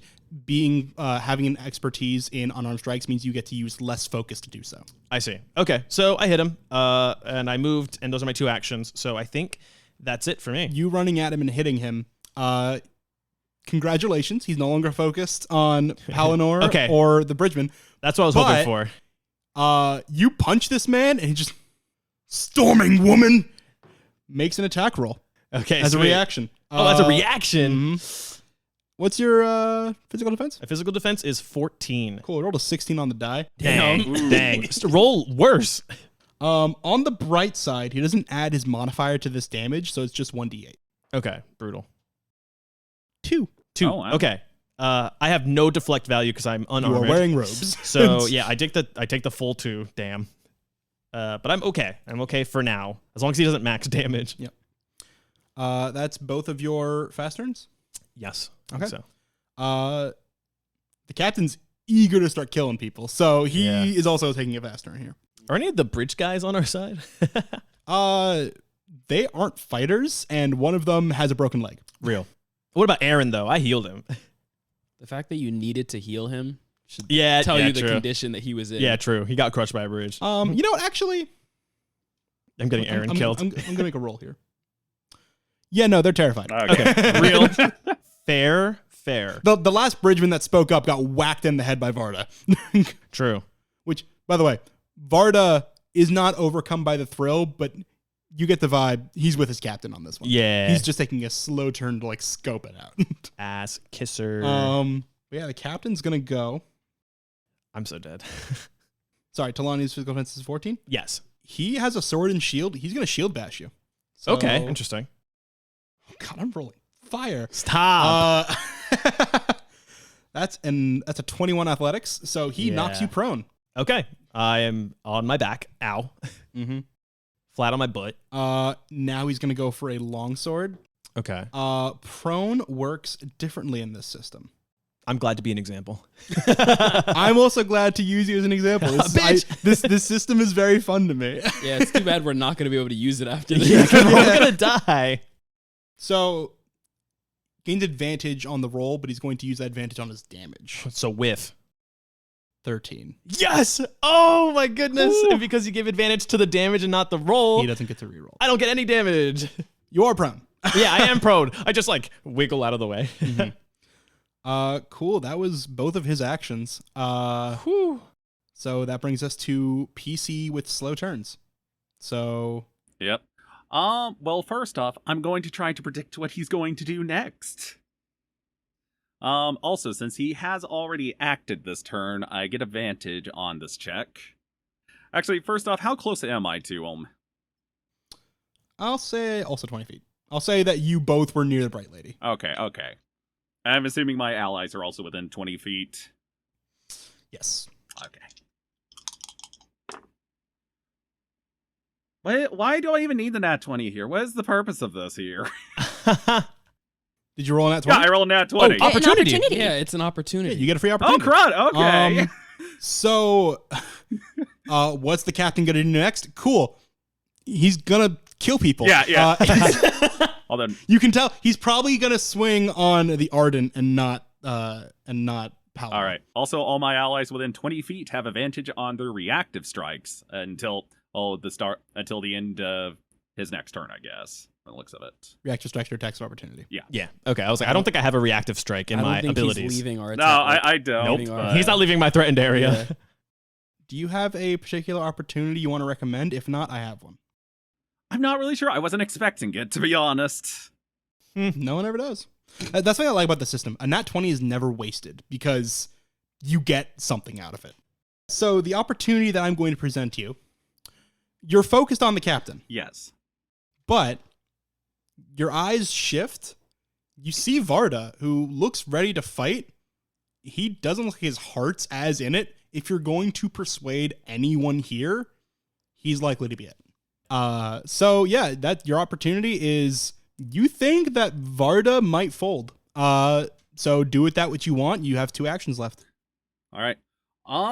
Yeah, I guess if I see that his heart's not fully in it, hopefully get him to see, someone going kind of nutty over there, even if it is their captain, and try to persuade them, to stand down and not try to murderize us. Okay. You can roll for this: intimidation, leadership, persuasion. Your pick.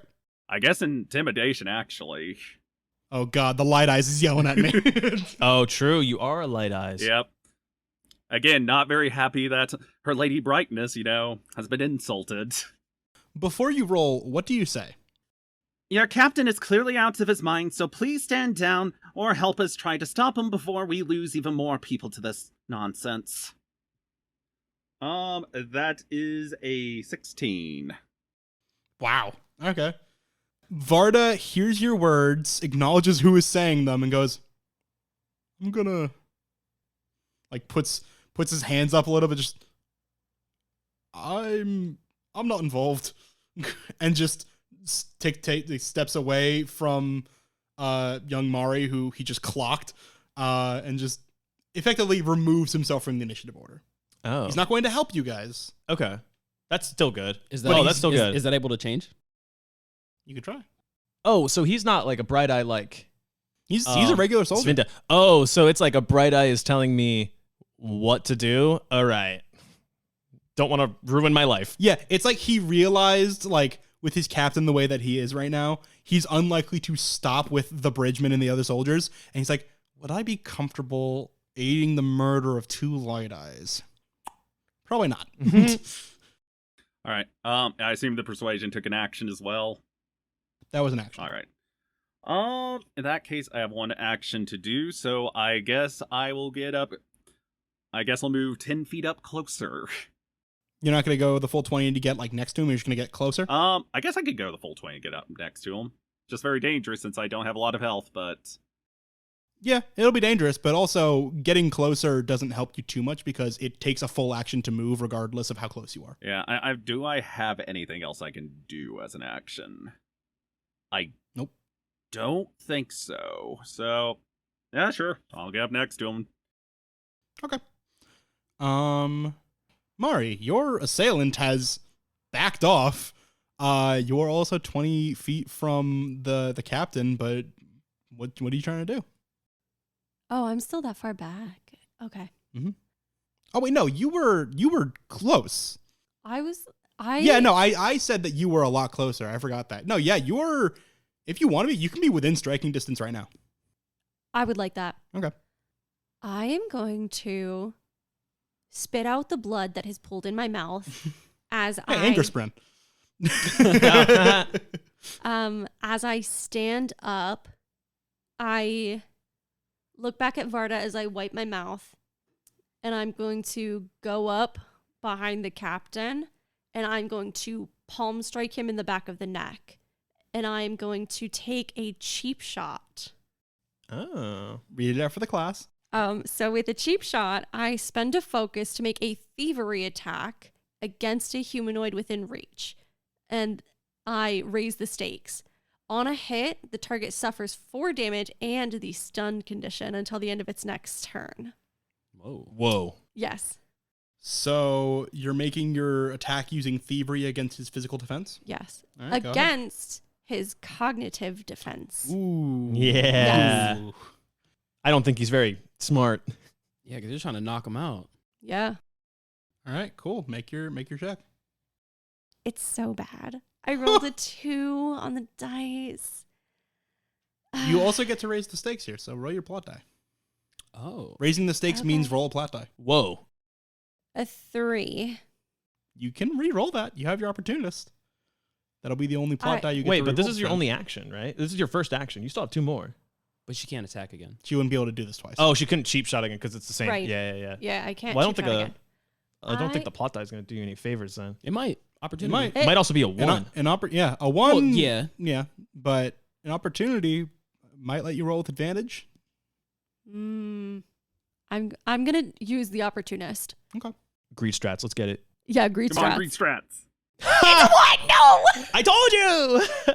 No, you manifested that shit. Yeah, because I'm right about the bad stuff. Oh, no. That sucks so bad. So you go for your cheap shot on the captain's, the nape of his neck. Guess what? Varda's back in it. He's like, no, you're not. Shh. Hush. What could have just happened? The captain, you fail because the captain turns and sees you and goes, Varda, he was yours. Varda could have just rejoined the fight, Okay. but the captain rolled very poorly. Okay. You got 2 more actions. Oh. Knife! Hold on. Shook. So, just so I know, 2 more actions total, as in like move and do something else now? Okay. Mm-hmm. If you Or have, attack, if do you, something yeah, else. if you have that didn't count as your strike action, did it? That was its own thing. It's just under my talents section. Yeah, no, that didn't count as your strike action. You can still make a regular attack roll. Oh, it did still cost the focus though. So do you mark that off? Now I did. Sick. As he calls to Varda to try to put me in check, I look at this guy who has been in charge of me for a while now, and I don't like that. And I'm going to say, you know what, in this moment, it's kind of too late to kind of keep my good standing with the bright lady. So I'm going to flip out a knife from my person and just try to under the ribs, you know? Yeah.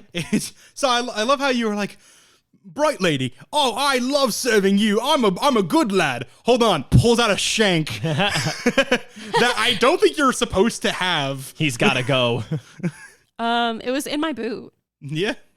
I mean, you the characters, but meta, you're not supposed to have that. Oh, Bridgemen are not supposed to carry weapons. I have them. You had it. I have them. So yeah, this may color your perspective with the lady, but also if everyone's dead, then you kind of can't. But hey, you know what? No witnesses She's means no no freedom witnesses. there. She's kind of far away. You know how like I did with Joelle? Yeah, where I know. I took out like the little. It's a trend. Yeah, it is. That's becoming my MO as a This player. one was also a thief.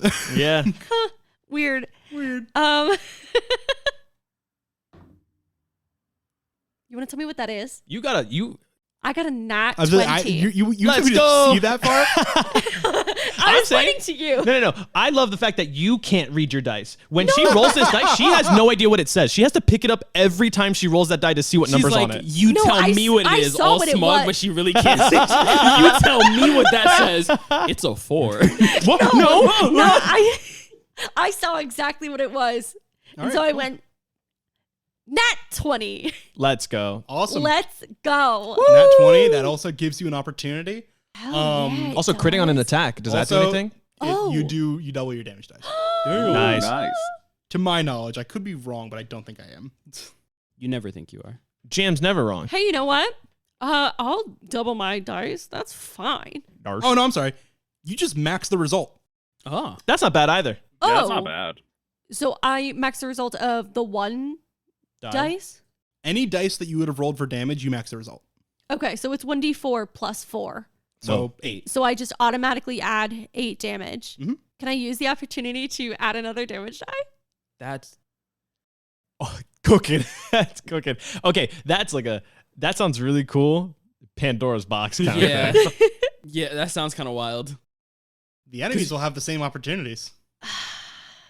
Yeah, that's what I meant by Pandora's box. Yeah, I guess I don't like want to you set having that silvery barb. precedent. Then everyone can have silvery barb. Instead, for your opportunity, I will give you one focus back. The focus you just wasted on your stunning strike. Oh, you know what? I think you should ask, like, if anyone sees you with the dagger as a bridgeman, that they just kind of ignore it.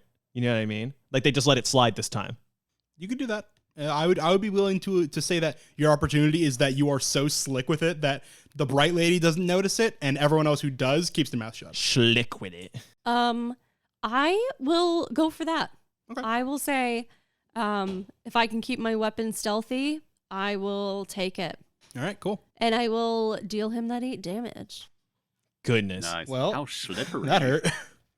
I love rogues. This is my main. Well, I'm so sorry to tell you, the captain's gone. He gets a new reaction.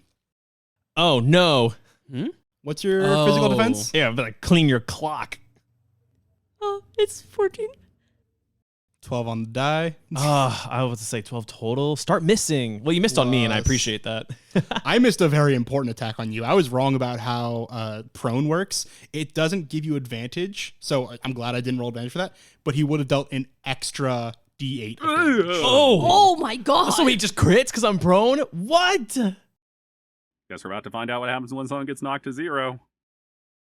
Yeah. Oh, maybe you won't go down. What are you at?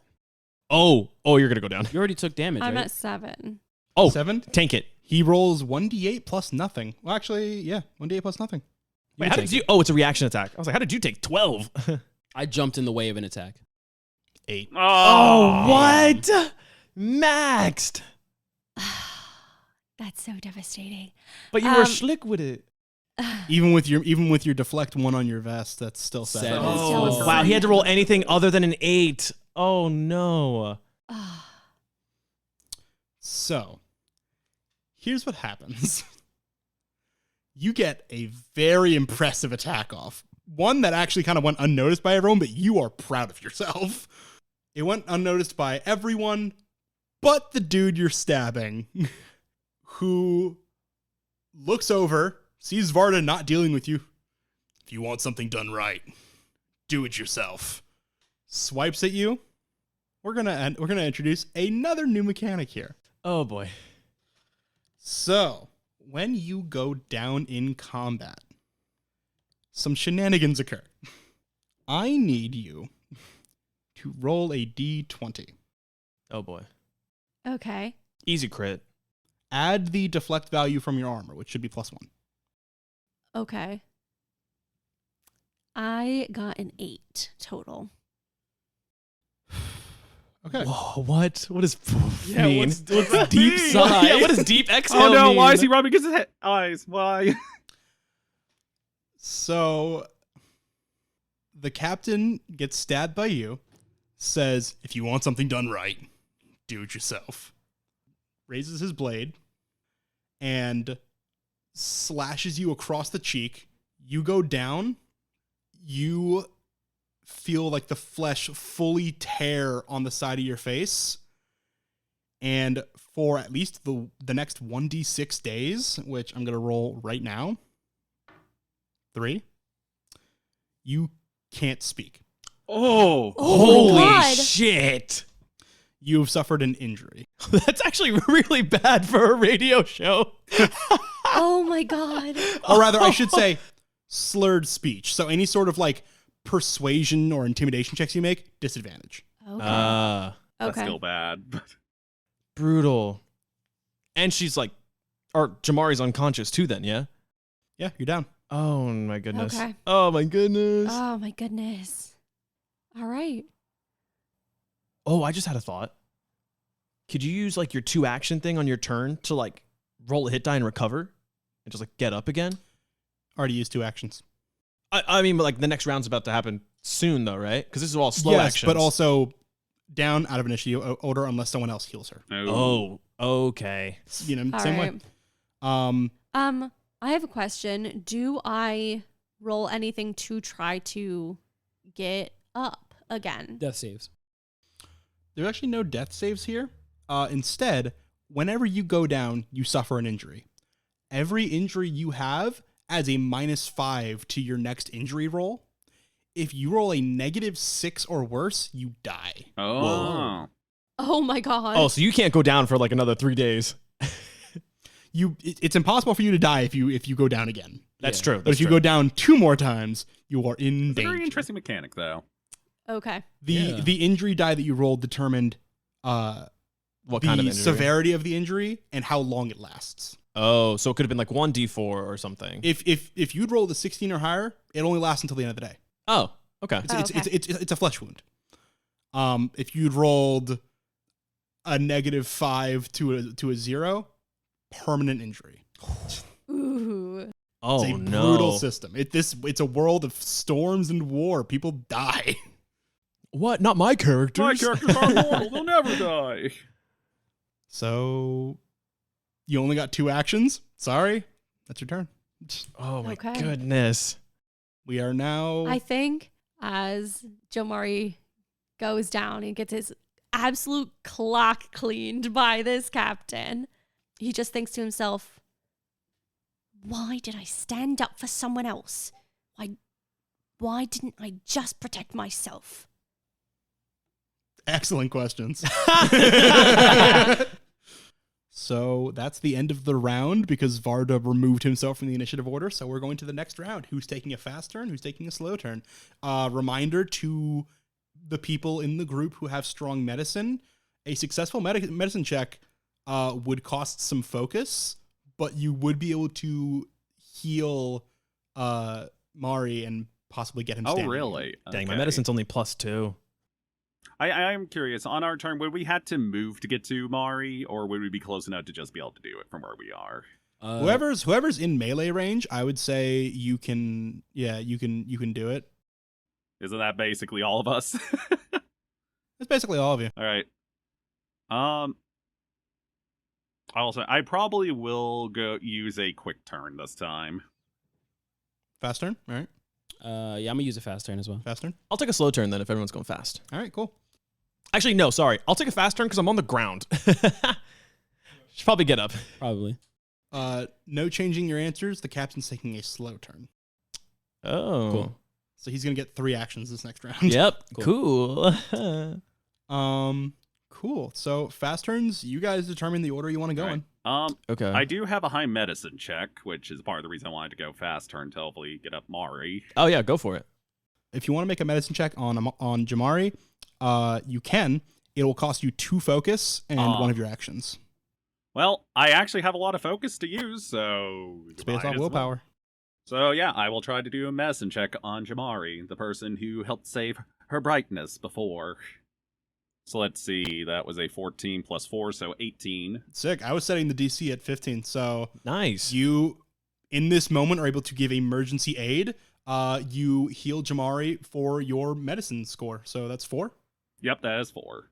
So Jamari, you gain 4 hit points. You wake up with a burning pain in your face. I will now let you decide how you want to join the initiative order. Oh, so she still gets to participate this round. Yeah, it's only fair. This was the first thing that happened. True. True. This all literally happened in the last 2 Yeah, seconds. in like a few seconds. Literally Like, had got that cut down. Frame 1 reaction. Zvinda time. grabbed you on the way down and said, Mid-air. Just grabbed you before you actually hit the ground and pulled you back up like you're not falling yet. Although Bell didn't ring. I do want to ask, how are you administering this medicinal aid? Are you like doing stitches on the fly? You know, I'm good with tech. Let's see, what do I actually have on me? If you want, I can give you a cool answer, or you can improvise. Or you can make a not so cool one. I can give you a cool answer, or you can do something. I want to hear your good. answer because I want to say it's whack. As Yeah, soon as I I kind hear of it. want to hear your answer, honestly. You have a pain reel, which, when applies pain. My god! And you You shock can- her up. You can him reverse up. the output. You can reverse the output to take the pain away. Oh man! Oh, I thought okay, you were okay. like. Brutal. Defibrillator. That's something You good can to also know. defibrillate, but also it's kind of. I thought it was like, Ow. oh, Jamari's unconscious. Pain to wake him up. Yeah, pretty much. Yeah, you can do either of those, or you can figure out another way. It's almost like external smelling salt. Yeah. So, as he's falling, grab onto his arm, quickly use my pain reel in order to take some of the pain away in order to bring him back to consciousness. All right, cool. Suck the pain out of him. Yeah, Hot. you wake. I sucked the pain out of him and then hawk to it away. I hawked to it at. God, what's his name? Selenar. I got it. I got there. Yeah, so you wake up feeling. You logically know you don't feel as bad as you should, but you don't feel great. It's the physical pain along with the mental anguish of I stuck my neck out and this is what happened. Got Yeah. bit for it. So how much health do I get back? 4. But keep in mind, if you go down again, It's gonna get complicated. Yeah. So to answer your question about how I wanted to join the initiative, sure. I am going to be taking a slow turn. Taking your time to get your bearings after you were knocked Absolutely. unconscious. Yeah, that makes sense. Real. Cool. So that was your first action, Zvinda. Well, next up, I'm going to take that same pain reel that I just used to get a Pambari over here and immediately turn it on to this guy. Fair. So for the pain reel, what exactly am I using to hit? Well, it says a +3, so I'm assuming it would be a light weapon. It is light, and you're using it as a weapon. I was like, wait, does that matter? Do these properties matter? No, Okay. just whether or not what you add to it. 17 total. Does that hit? Yeah. Okay. Yeah. I have no idea what AC is. I'm like, I have no.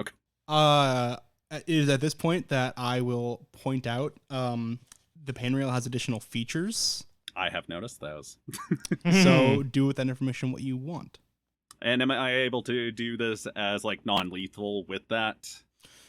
You're tasing this man. You Yeah. are effectively turning his brain off if you were to like knock him out with this. Oh, so he's not like stabbing anybody. He's just like giving them such a No, shock of literally pain. administering pain to Yeah. him. Actually Literally- inflict wounds. Yeah, laying a hand on someone and just Wow. That was a All right. crazy sound by That the was way. a good that was shot. impressive. That's why I That said was a wow. crazy good shot. That's why I went, wow. All I just didn't know how to compliment him, so I stayed quiet. Yeah, I actually don't like complimenting him, so I tried to stay I quiet. wasn't my ready type. for it. Wow. He wasn't ready to compliment himself. On the D6, that is a 3. That's +3, so that's 6 damage. And you know what? I'm using all 3 charges of this thing. Whoa. Which all do an additional 3 damage each. Oh, goodness. Okay, so I'm going to narrate that, if that's okay. Bright Lady Zvinda sees this youth go down, instantly, almost before he hit the ground, snatches his arm with the hand that holds the pain reel. And you guys see a sort of, like, you've seen the Fey reel. It, like, glows brightly from the gemstone. You see the little pain spren in the center of the gemstone get very excited as all of a sudden it is feasting on this child's pain. Oh, no. Needing somewhere for all that energy to go, Zvinda releases the child and grabs Captain Selenar by his face, covering his mouth, and you see the brightly glowing gemstone in the pain reel fully flash and go dark as all of the energy in it is used up in one go. Oh, and my you see God. the captain spasm, like hair jolting on end, and then go slack and fall. That's crazy. All right. If you want to use the pain reel again anytime soon, you have to recharge it. Yeah, I did see that. I would have to use my spears in order to do so Spheres. on a short rest. Yeah. Oh, man. So, the captain is out. Yeah. Varda is kind of looking at this just, what did we do? I think I get to my feet and then look at you, Palinor, because I'm pretty sure you're the next in command. Oh, me who's bleeding with a giant slash in my chest. Yeah. I gotta think how I'm feeling right now, because I was just gasping for air. As this whole aftershock is happening, Doral, the elderly bridgeman who was being threatened initially, leg still broken, starts crawling over to Mari. Just, kid, you all right? That was a bad one. I'll suck it up, Doral. Are you okay? Let me get that slurred speech, please. I'll suck it up, Doral. Are you okay? Been better, but hey, I can avoid bridge runs for the next until they tell me I can't. You know what they say, look at the bright side, right? Very obviously, no roll needed. He is in a lot of pain, and the odds of this ending positively for him are not good, because you know for a fact bridgemen who can't run bridges Aren't worth much. They don't get medical treatment. They get horse treatment. Yeah. They get turned into glue. Yeah. But he's trying to put on a brave face for you, probably the youngest person here other than Aaron. Is that something I would know too? About- That they put down. Yeah. Happens all the time. They're slaves. That's true. Yeah, that is true. I don't give a fuck about them. I guess it's true. I also have to consider my position in all this. Bridgemen are executed for two things. The only thing that will get a bridgeman outright executed, because bridgeman is kind of the bottom of the barrel. Like, why would you execute someone when you can just make them a bridgeman and then throw them against the Parshendi? Bridgemen are only executed if they explicitly refuse to run at the Parshendi, because at the beginning of every assault, the bridgemen go first. Ooh. They run at the front of the pack so they can put the bridges down and the soldiers can cross, which means that the Parshendi, it's fish in a barrel. Yeah.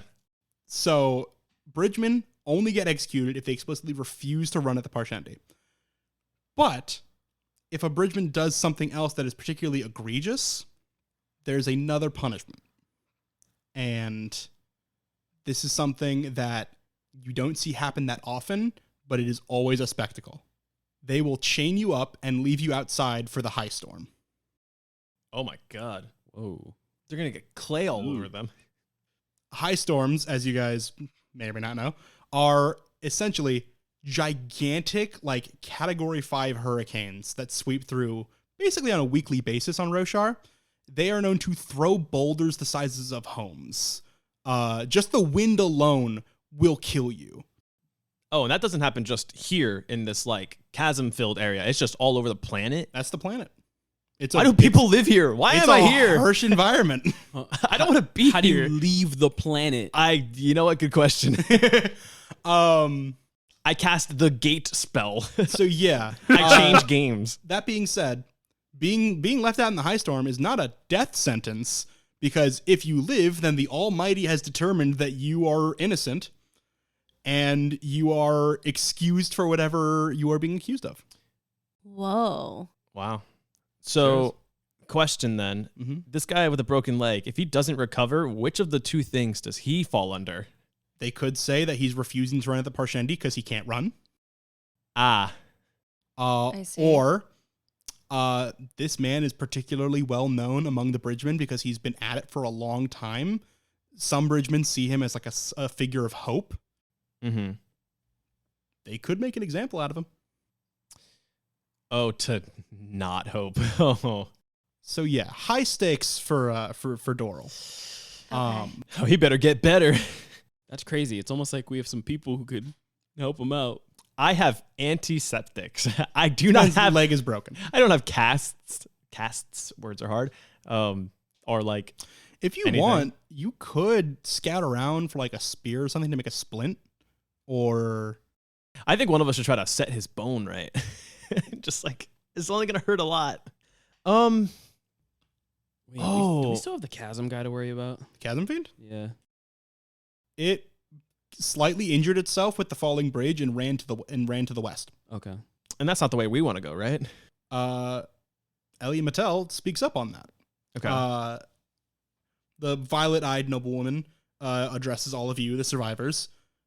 I'm sorry for all of this. If you can see me safely home, I'll see that you're all well rewarded by High Prince Sadius. But please, we need to get away from that great shell. Great shell is another word for chasm fiend. Okay. Okay. She holds up a scroll and explains it to be a map of the nearby area and the ruins that you guys were initially trying to get to. It just so happens that the ruins that you were trying to make your way to are to the east, explicitly away from the Great Shell. Nice. Thank goodness. So now we got this guy with a broken leg. How are we moving him? Plus, we also probably need to bring some of the supplies from what's left of the... Yeah, the wagon needs to move Because too. you saved the wagon, it can't move. The wheels are shattered. But there are undamaged barrels of water and some rations in there, which would probably be very useful. Wait, can't I carry 500 pounds? Yeah. How? Where? Just stack them on top of me. Yeah, on the shoulder. There you go. I'm definitely not that strong myself. Sweet. I don't know. One of us is going to have to carry the guy with the broken leg. In this time, while you guys are deliberating, this is a new scene. As I said, once per scene, you can take your time to roll a recovery die. So if anyone's trying to do any skill checks here, they can do that. If not, and you are injured, you are free to roll a recovery die at this moment. Okay. I think I'll roll a recovery die and just start picking things up. If I can carry 500 pounds of stuff, I'll just go to... I keep forgetting Zvinda's a bright lady, so I guess I'll go to bright lady Zvinda and just say... I don't want to say excellent job to her, because that's not... I don't think that's what I would say to a bright lady. For cultural context, telling this woman, wow, you killed that guy real good, would probably be a little crass because women aren't supposed to fight. Yeah, no, I meant saving the wagon. I was gonna be yeah. because that's my target now is the wagon just to get stuff. So I think I'd go to Zvinda and I'll say, Zvinda, bright lady Zvinda, excellent thinking on protecting the wagon. I shall see to it that these supplies are brought with us as we get to the ruins. Good. Suppose we'll need to, well, just a bit shaken up from, doing what I just did to that guy. Yeah, you've never seen combat a day in your life. And you just killed him in. Yeah. Can I'm gonna move to put a hand on your shoulder, Zvinda, and just quietly to you, just try to avoid anybody else hearing it, just whisper to you, you did the right thing. Thanks for backing me up. Thank you for your kind words. and then I'll just go almost like in passing. I do that, and then I'll just go grab a barrel of water because I'm strong as hell. And then I'll roll Can I roll a hit die while I do that, or? You can, but I will tell you, carrying this barrel of water, you are very strong. It will grant you disadvantage on whatever agility or athletics checks you try to make while carrying it. I see. Okay. So it's weighing you down. You can move, Yeah, and you can move just fine. But well, someone's got to carry it, right? Would this count as also in between encounters during a short rest or not? a short rest is Rest. You guys Okay. have a couple moments right here. If you want to try and like settle down for a short rest, you can.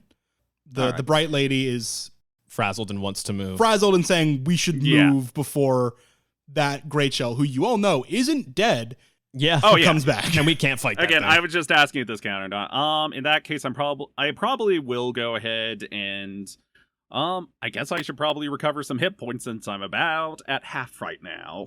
Goodness. All right. Roll your recovery die. This is not actually a D8. What am I doing? I rolled it. I was like, that's a 9. That's not possible on a What? D8. Okay, that is 5. So 5 hit points back, I guess. Whoever cares to notices Varda, the spearman that backed off, is very shook because his commanding officer went crazy, tried to kill everyone, and he almost helped. It was really just the swift words of Brightness Zvinda that made him reconsider, but he is fully insensate. He is like 1,000-yard stare. I think that's you, Palinor. That's your guy now. Oh, I'm trying to get there. I'm trying to get to a turn. Dun-dun-dun-dun. So you're doing your thing. You're doing your thing. I Palinor. can heal and do this, right? I'll allow it, yeah. I also want to see who else do we have. So is it what? It's Varda, the rest of the living bridge people, and then the bright ladies. Varda, the 2 bridgemen you found underneath the bridge, Doral, who still has a broken leg, and Lady Mattel. Okay. Damn, there's not a lot of us. God, I am not gaining back a lot of health either.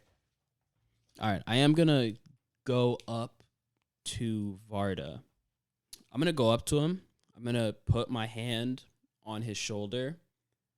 I'm going to look right at him and I'm going to say, I know you were just following orders, but we could use you right now. And I want to try to kind of persuade him lead him to come with us. And You may help out. roll leadership or persuasion here, whichever you prefer. And actually, add a plot die. Oh, nice.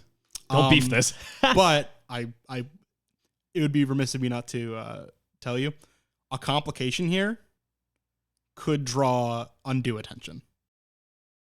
Can he forego a plot die? I'm not going to. Okay. This guy. Who's he thinking he is? This guy thinks I'm not content pilled. 22 Okay. Wow. for my leadership. And that is a 1. God. Uh, Oh, that's so So you bad. you approach Varda going, listen, soldier, you did what you had to. You did the right thing eventually. We need you. And you clap your hand to his back, forgetting that he's wearing a metal breastplate. And there's a clang that resounds and echoes off of the chasm walls. You all start to hear skittering as of claws coming from the west. Time to get a move on. we have to move. Before that, you never did a thing. I So, haven't been able to do anything. Mari, if you would like, we can say that what you're about to do happens simultaneously. Okay. To this. Okay. I'd like to roll my hit die. Mm-hmm. That's Y'all are. a 1. It's better there than on a complication. Hey, I was Yeah. missing 2 HP and I rolled a 6. So Must be nice. I mean, if you wanted, instead of rolling your own hit die because you were relatively okay, you can roll medicine to add healing to someone else rolling hit dice. I only have a +2 to medicine is the problem. The DC's not high. You're essentially you're rolling medicine. DC I'll say is 10. If you succeed, you can add your medicine to their hit die. I might as well then. I'll do That'd that be then. nice. So I'll I lose the would 2 take that, HP please. for that. Yeah. My 2 HP for yours. Hopefully. I just beef this and get nothing. 11. You got it. Oh, okay, sweet. He said the DC was 10. Oh, I missed that part. So, Mari, you get to add another +2 to your meager health pool. Yeah, Yeah, I think that's I crazy. go up to you seeing that you got like seriously injured and knowing that I was the one who was like, you know, he's been taken by the thrill, like we have to stop him. I think I'm gonna go to you and take what I can to like help keep that wound from bleeding more. And I think I just say, I understand why Bright Lady Mattel took a shining to you. I'm sorry that you got hurt the way that you did. You do see, like, through all this craziness, Bright Lady Mattel is looking at you, like, somewhat concerned. She saw you go down, and you are kind of a child, so maybe it's just, like, some sort of, like, protective instinct, but she seems like she wants you to make it out of this. She is concerned about you. Your standing with her, if anything, has gone up because you displayed bravery in confronting Captain Selenar, and then were punished for it. Okay. I think I just kind of sheepishly look up at Talani as she, like, touches the wound on my face to try to heal me. And I go, ah, ow. Thank you, miss. It's a little late, but why not? Roll plot die on your medicine check. Oh, sweet. Okay. Oh, no, no, no. I just put my finger in the hole in your cheek. 5, baby. Woo. Subtract 1 from the number of days you were injured. Yes. Actually, no, you know what? I'm just gonna move it up a tier. This you work some kind of you stitch it up. Antiseptics work wonders. You heal soldiers. Many soldiers have suffered exactly this type of wound, especially because the Parshendi don't use spears. They use hand axes and other sorts like slashing weapons. How barbaric. So you've seen these types of injuries day in, day out. You know exactly what to do here. You stitch up this young lad's cheek. This injury will only afflict you until the end of the day. Nice. Thank you. I think I'm just going to say, this is only going to hurt a lot. And just go without, I literally like grab your face with one hand and just run the stitching with the other. Oh, cool, you're screaming. So there's no need to worry about noise at this point. Yeah. We know what Palinor does. I scream quietly. I go, Mouth closed. yeah. Or A mouth closed scream. the thing from Adventure Time where a spider lands on Jake, he just goes, he just bends over and like silent screams. Silence, yeah. Yes. Mouth open, no all right, noise. Cool. Despite your fantastic efforts, there is still a clang as And it looks like it comes out of your mouth. I go clang. I literally go and be like, it was important to stay quiet. Thank you, Jamari, for showing some toughness. Clang. It was important to stay quiet. the skittering and scraping from the west grows louder. Pretty much everyone who can walk looks west, books it to the east.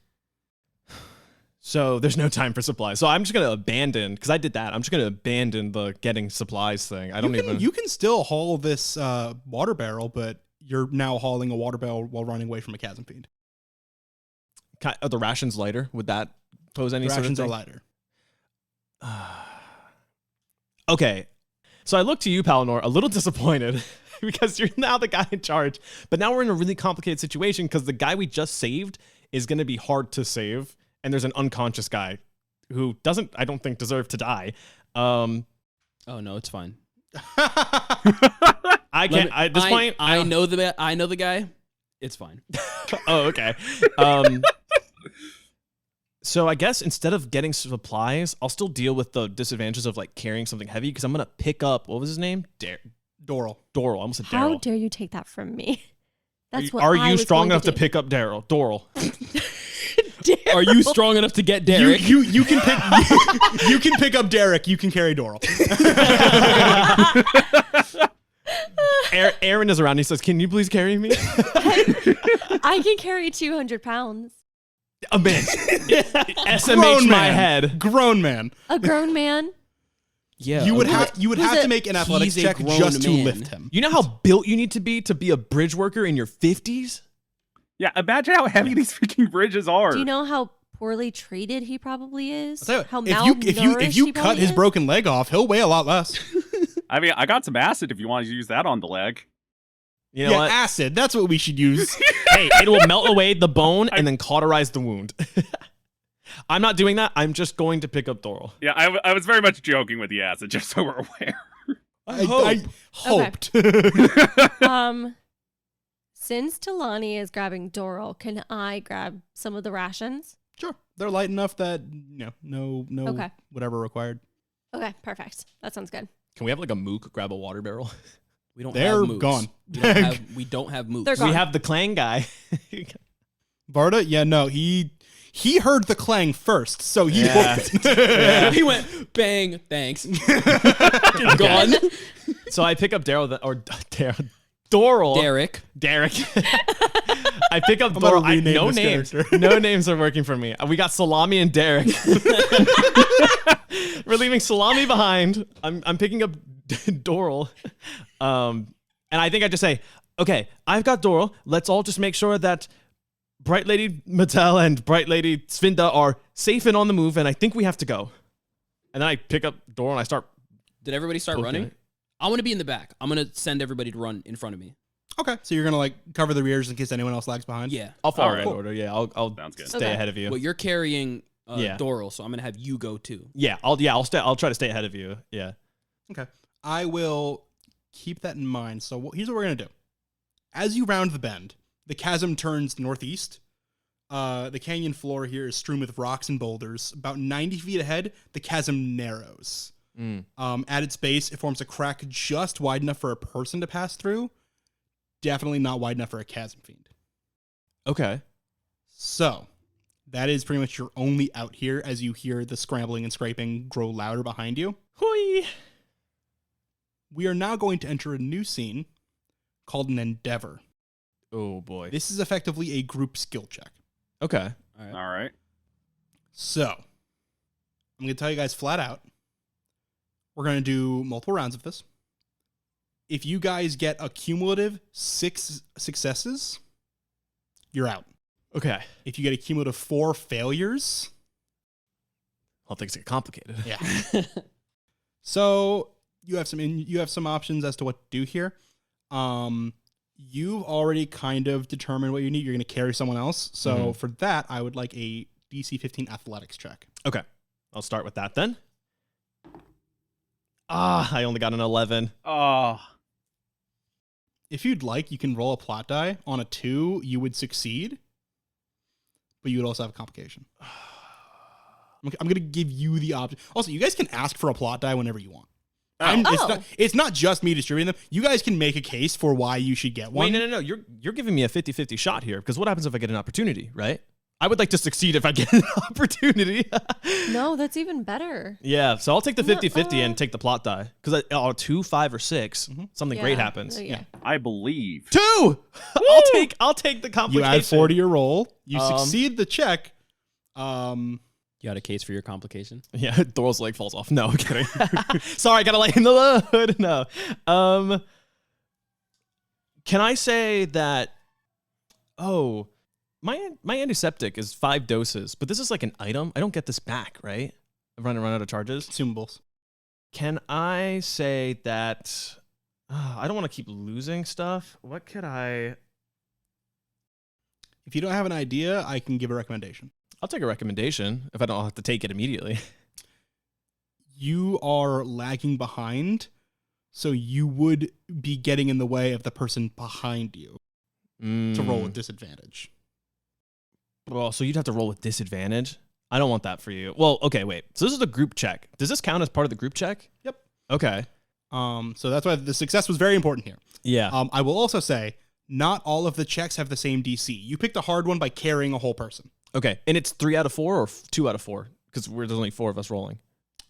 No, Six- we need no, no, 6 six- successes. Six successes. yeah. Oh, just as a group. So my Yeah. success is 1 of 6. Yes. Oh, I thought it was like group as in like we each do a check. No. 1 No. success. Mm-mm. Okay. So that was a Okay, very important success. So I'm going But to say your success is causing, might cause you a problem. But I think That's are a you risk we cool could with that? Yeah, I think I'll take that. I don't have a say in this. Yeah, I think I'll take that then. Okay, cool. In that case, I'm gonna have you roll next. Okay. You're bringing up the rear, which is directly called out in the book. You can make your check with leadership. Oh, sick! Good Oh, call. that's so good. That's What a nice. call, DC 10, Palinor. and this is with disadvantage. Is with disadvantage. DC 10, I believe. Because effectively, as Talani is like lagging behind, you're trying to like usher forward, just like giving a pep talk. Like, come on, you got like basically like one hand behind her. Just come on, you got this. Come on. So All right. My thighs hurt. still bleeding profusely. Ooh, I got a 10.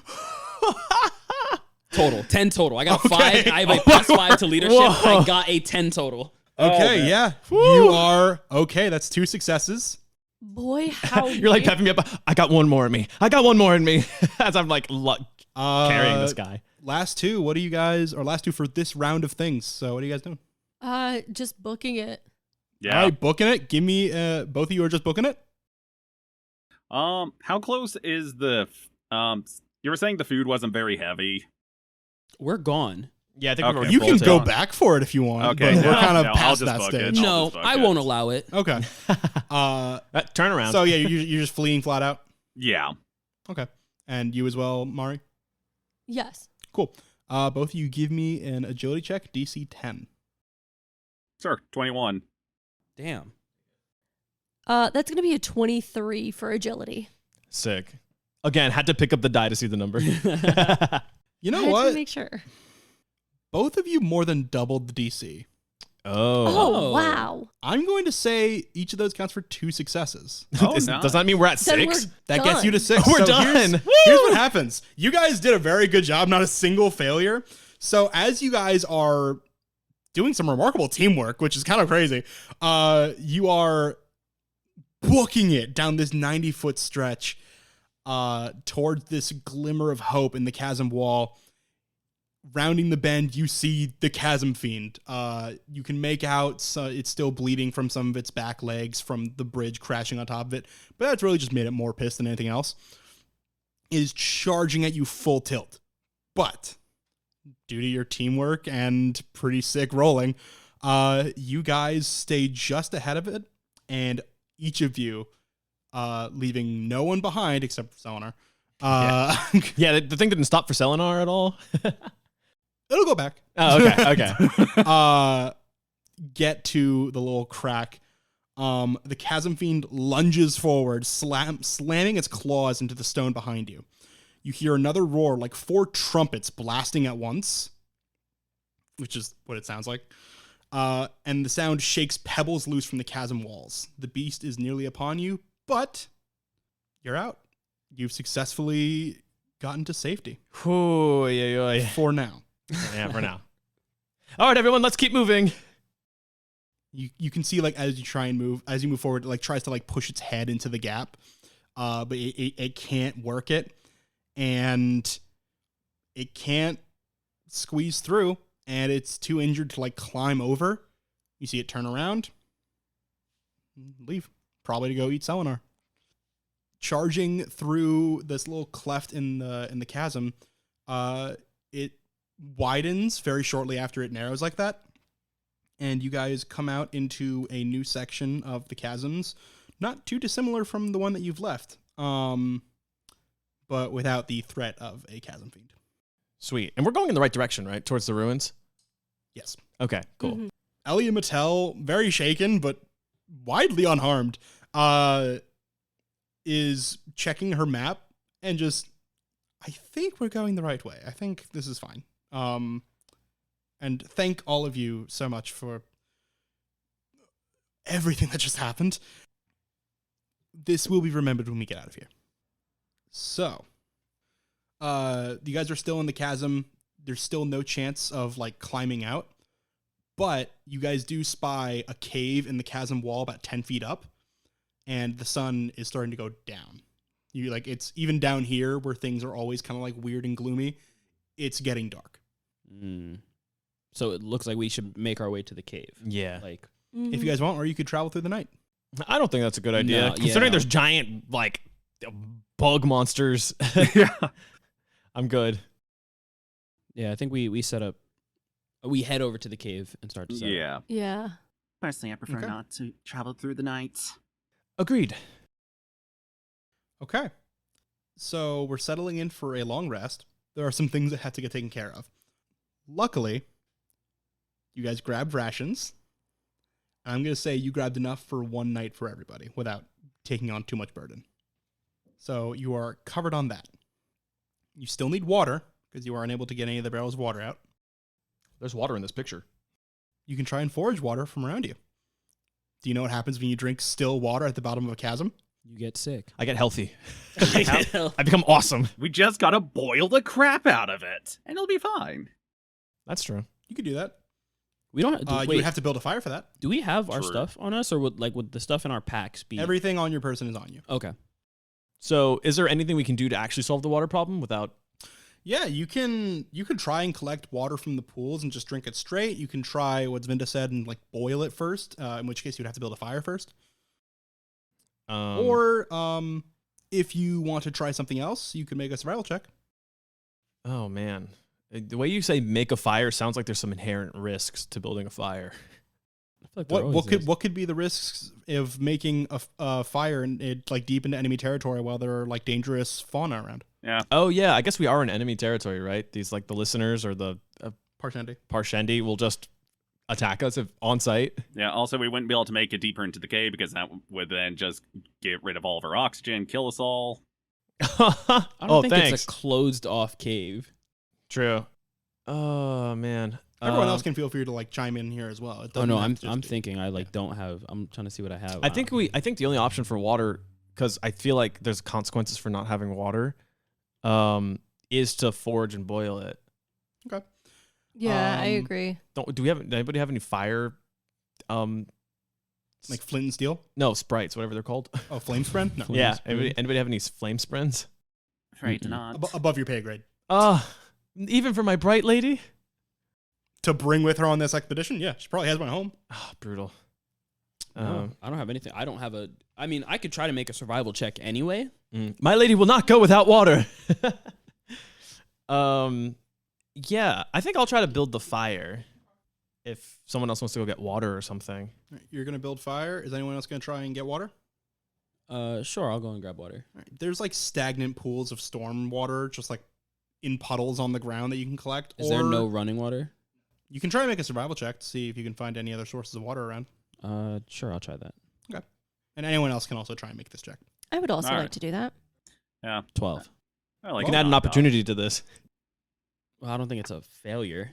Oh, I'm sorry. You can roll survival or lore if one of those is higher. Oh, lore. No. Mm-hmm. Well, wait, is this not a test? Are like tests skill checks or no? Yeah.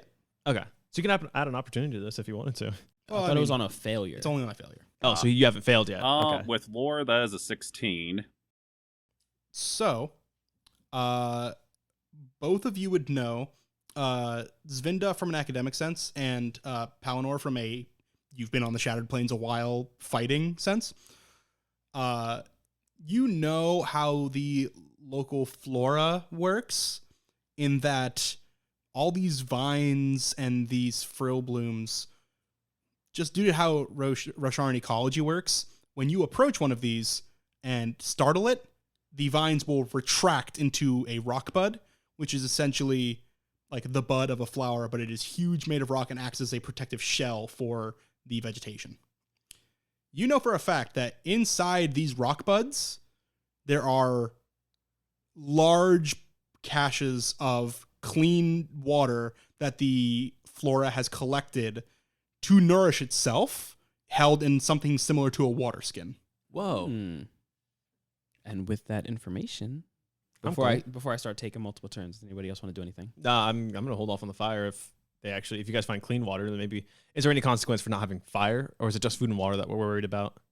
You would know that you're not currently going through like a season of winter or whatever. By the way, seasons on Roshar only last a couple weeks. Interesting. And then they kind of like randomly cycle. You're not going through a season of winter right now, so it's not like you're gonna freeze if you are without fire down here. If anything, you would mostly need fire for comfort, because you might be a little uncomfy, and to maybe like dry your stuff if you've been stomping through puddles. But it's not strictly necessary. All right, I think we're good then if you guys can get the clean water. All right. Can I find one of these vines? Can I find a vine and startle it? Yeah, sure. You find. Oh wait, actually, hold on. Sorry. Do I have something to collect the water in? Is like using the rock itself? Inside the rock bud, there is like the water is held in a pouch similar to like a water. Gotcha. Skin. Okay. How convenient. Yeah, It's like cactus. You cut it. pretty much. So yeah, you find you go towards one of these vines. You purposefully spook it so it retracts to the rock bud, so you know where the rock bud is, and then using like the butt of your spear or whatever, you just crack it open, and inside you see a bunch of coiled vines and free water skin. So Right, Sick. yeah, I mean, I'll take it. Is this enough for all of us, or do I need to do it? I'm going to say that because of both of your successful rolls on this, because you both did pass, not you. Sorry, sorry, Mari. Oh wow, sorry, Mari. But because two of you did pass, I'm gonna say you can effectively, without further checks, gather the water you need to supply this whole group. Gotcha. All right. All right, yeah, then we'll bring that back to the squad. Before you all go to sleep tonight, I will say you've made the appropriate preparations. You do not suffer any levels of exhaustion, and you all gain the full benefits of a long rest. All your hit points, all your focus return to you. Zvinda, you can recharge your pain reel using the spears you have. Nice. I will use 3 of the 6 of them I have to fully recharge it. Okay. Just so you know, those 3 spheres are now done, which means that they are no longer glowing with stormlight. They are dark, so you won't be able to use them for that again. All right. Interesting. I feel like it's not a whole lot of reason not Worth to it. use it. I feel Definitely so. worth it. Yeah, you're carrying around your ammo. Yeah, essentially. So, darkness surrounds your makeshift campsite with only the faintest starlight visible far above. By the time the first moon rises, no dangers have emerged from the shadows. It's eerily quiet, and your fellow survivors are lost in their own thoughts. And yes, it's a first moon. Roshar has 3 moons. I was gonna ask. I was like, "There's more than one moon." That's why I was looking at you. They have 3 moons. They're all different colors and different sizes. The more moons, the better. And story. there's lore surrounding them. Like, it's a whole thing. So at this point, if you guys wanted to share parts of your backstory or your like your character notes that have not been revealed yet, you can. Of course, you're under no obligation to, but this would be the time. Just the first moment you guys have had to breathe with each other after having gone through all that. Yeah, I think right off the top, I'll let you guys know. Talani, I don't think has any of her secrets to share. No, that's not true. What? Your goal. Well, yeah. So I have a goal to learn more about the listener people or the Parshendi, but I also am slightly afraid that, you know, showing too much of my hand about learning about these people might show me as a heretic to Alethi. So I don't think I want to start like probing people about what they know about. So you're gonna keep that one to the chest? Parshendi. Yeah, I'm gonna keep that on me for a bit. Okay. Anyone else? Well, I want to make sure everybody's doing all right. Kind of just want to get like a general consensus. Yeah. Consensus. General Consensus. How's Varden doing, or whatever his name is? Varda, he's still a little shell-shocked, but definitely those words from Palinor helped. Without them, he probably wouldn't have even run from the chasm fiend. He probably would have just stayed there, fully like zoned. Wow. But he's still pretty shaken up. Grim. You know, like, it's one thing to experience terrible things happening. It's another to witness yourself about to do terrible things. Yeah, like perpetrate it. So he's not having a great time. He's not really talking much, but he's you know, he's a soldier. He'll be fine. Probably. Mm-hmm. You know what soldiers do. Just push And it then down. the bridge workers, how are they doing? The bridgemen are bridgemen. They're basically all of their perspectives on today's events, because their lives pretty unanimously sucked up until now. It's normal. This might as well have happened. Yeah, You know, this is normal. Today sucked a little bit more. If it wasn't the Parshendi, it's a chasm fiend. I don't know what to Yeah. tell you. Actually, you guys wouldn't know this, but Mari, you would know. When bridgemen are not on active duty running bridges, there are like chores and stuff for you to do. One of these chores is called chasm duty. You effectively are sent down into the chasms to collect any like materials from soldiers that fell, like to recover fallen spears and armor and stuff like that. And everyone hates doing this because A, the chasms are gross and weird, B, if there's a high storm, you will drown. And C, high storms are normally predicted, but they sometimes aren't. And C, there's chasm fiends. And while the chasm fiends normally don't go too close to the war camp, sometimes they do. Jeez. Awesome. So this actually probably isn't your first time in the chasm. Okay.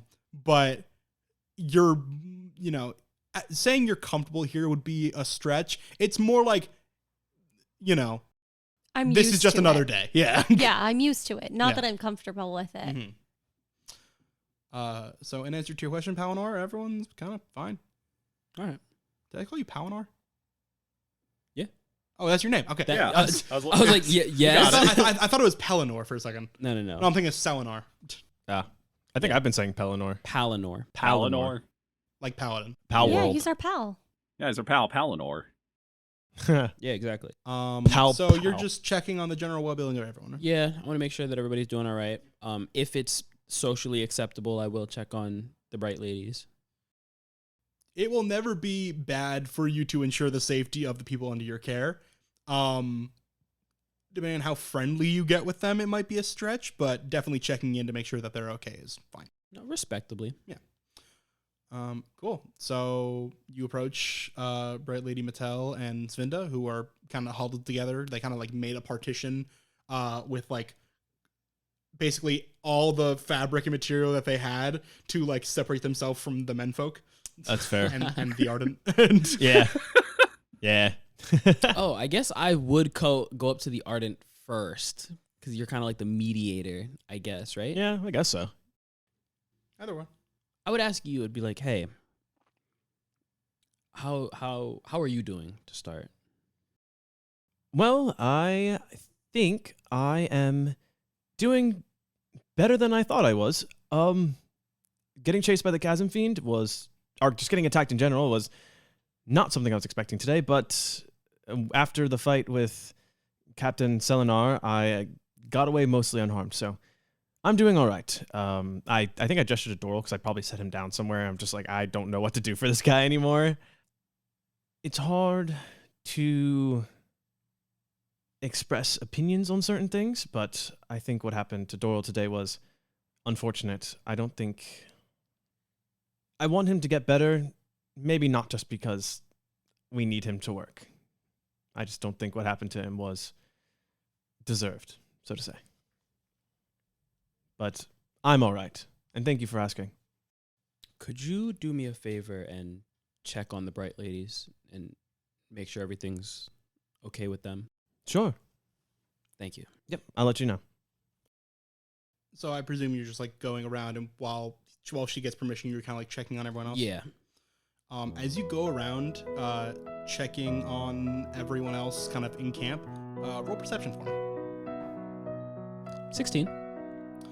As you're going around checking on everyone, you find that, like, seeing Spren is not uncommon. Like, as you go around, like Doral, for example, surrounded with pain Spren, which take the form of like grasping hands clawing up out of the dirt, seemingly like clawing at the misery and pain that is exuding from this man. Oh, Jesus. That's like a normal thing that happens? Yeah. Oh. You see some fear Spren, which are kind of like purplish squiggles, just kind of like darting around the air, around people who are visibly nervous. As you go around, you swear that you see like a glimmering light, like hiding behind this rock bud, hiding around this bend, hiding underneath this person's water skin. You definitely see it multiple times, and it seems like wherever you go to check on someone, you spot it.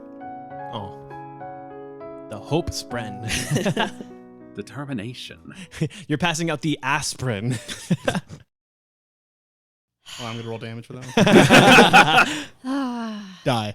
Oh, no. You suffer an injury. It's actually instant death. You take an injury. Okay. I rolled a -5. We all know what I meant by aspirin, though, right? Like the pain medication? Yeah, not the Spren for... the Gatsprin. Now you should die. Yeah. Sit with that. You spot that Spren, or whatever it is, and you are. We'll get back to you, Jamari. Yeah, I was like, I don't know what they got going on. All your Bridgman friends that didn't die in the initial fall are safe, quote unquote. Yeah. I think I stay pretty close to Doral, especially because I stuck my neck out so far for him. You know, I want to see that he does get better. I want to see that he makes a full recovery. And isn't vested just interest here. and isn't just discarded. I mean, he's already been such a symbol of hope for us. I want to keep that going. I will ask, you right now know for a fact you are in good standing with Bright Lady Mattel. You might be able to negotiate for your freedom as an indentured servant, or at the very least a promotion out of the bridge crews. But you're also not a slave. Doral and Aaron are. Yeah. Oh. So, I'm not saying that you should, but I'll say it does cross your mind. You might be able to, especially because you know what'll happen to Doran when he goes up there. Like word of Bright Lady Mattel or not, a bridgeman who can't bridgeman, High Prince Sidious does not abide by that. So your negotiation up until now has been very much about your freedom. I think at this time, seeing Doral so stoic, so strong, but visibly struggling, it occurs to you, as you said, this man deserves better. Yeah. I'm trying to decide if I do approach the Bright Lady, what the best time would be. Like, do I want to do it now while like we're kind of like all resting and I am in good standing at this moment? But would that be rushing it to try to like ask a favor of her so soon as I'm like, I just got into good standing with her? I'm trying to gauge kind of where the line is. I'll say you can roll an insight check on this.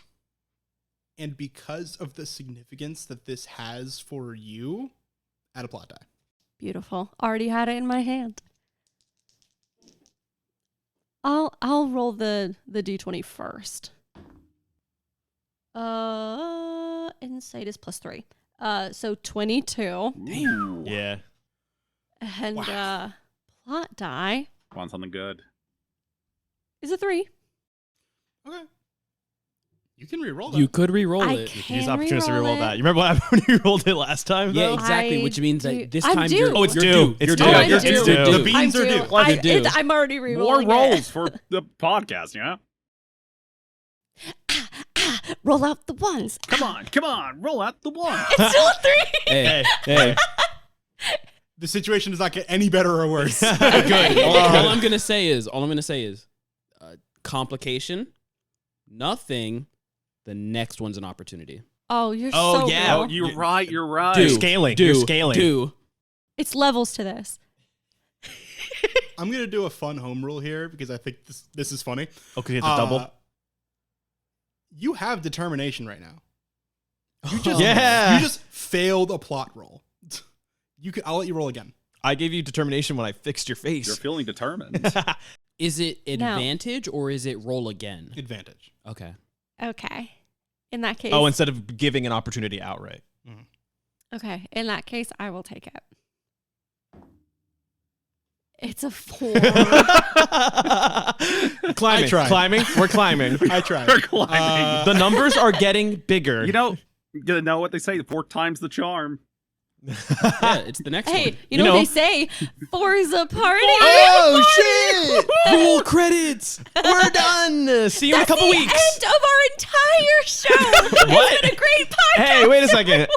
I think that's my choice. No, it's You've been first getting of to all, No. this point. Oh my goodness. So, with your 22 insight roll, you feel like you've clocked the Bright Lady and like who she kind of is. She's not as like stuck up as some like Bright Ladies that you've seen and interacted with. You know, you've had a kind of rough upbringing, and you came here specifically for opportunity, and it's been very sparse. Yeah. An opportunity kind of bit me in the ass. There have been more complications than opportunities in your life. Whoa, and that's the game mechanics. There it is.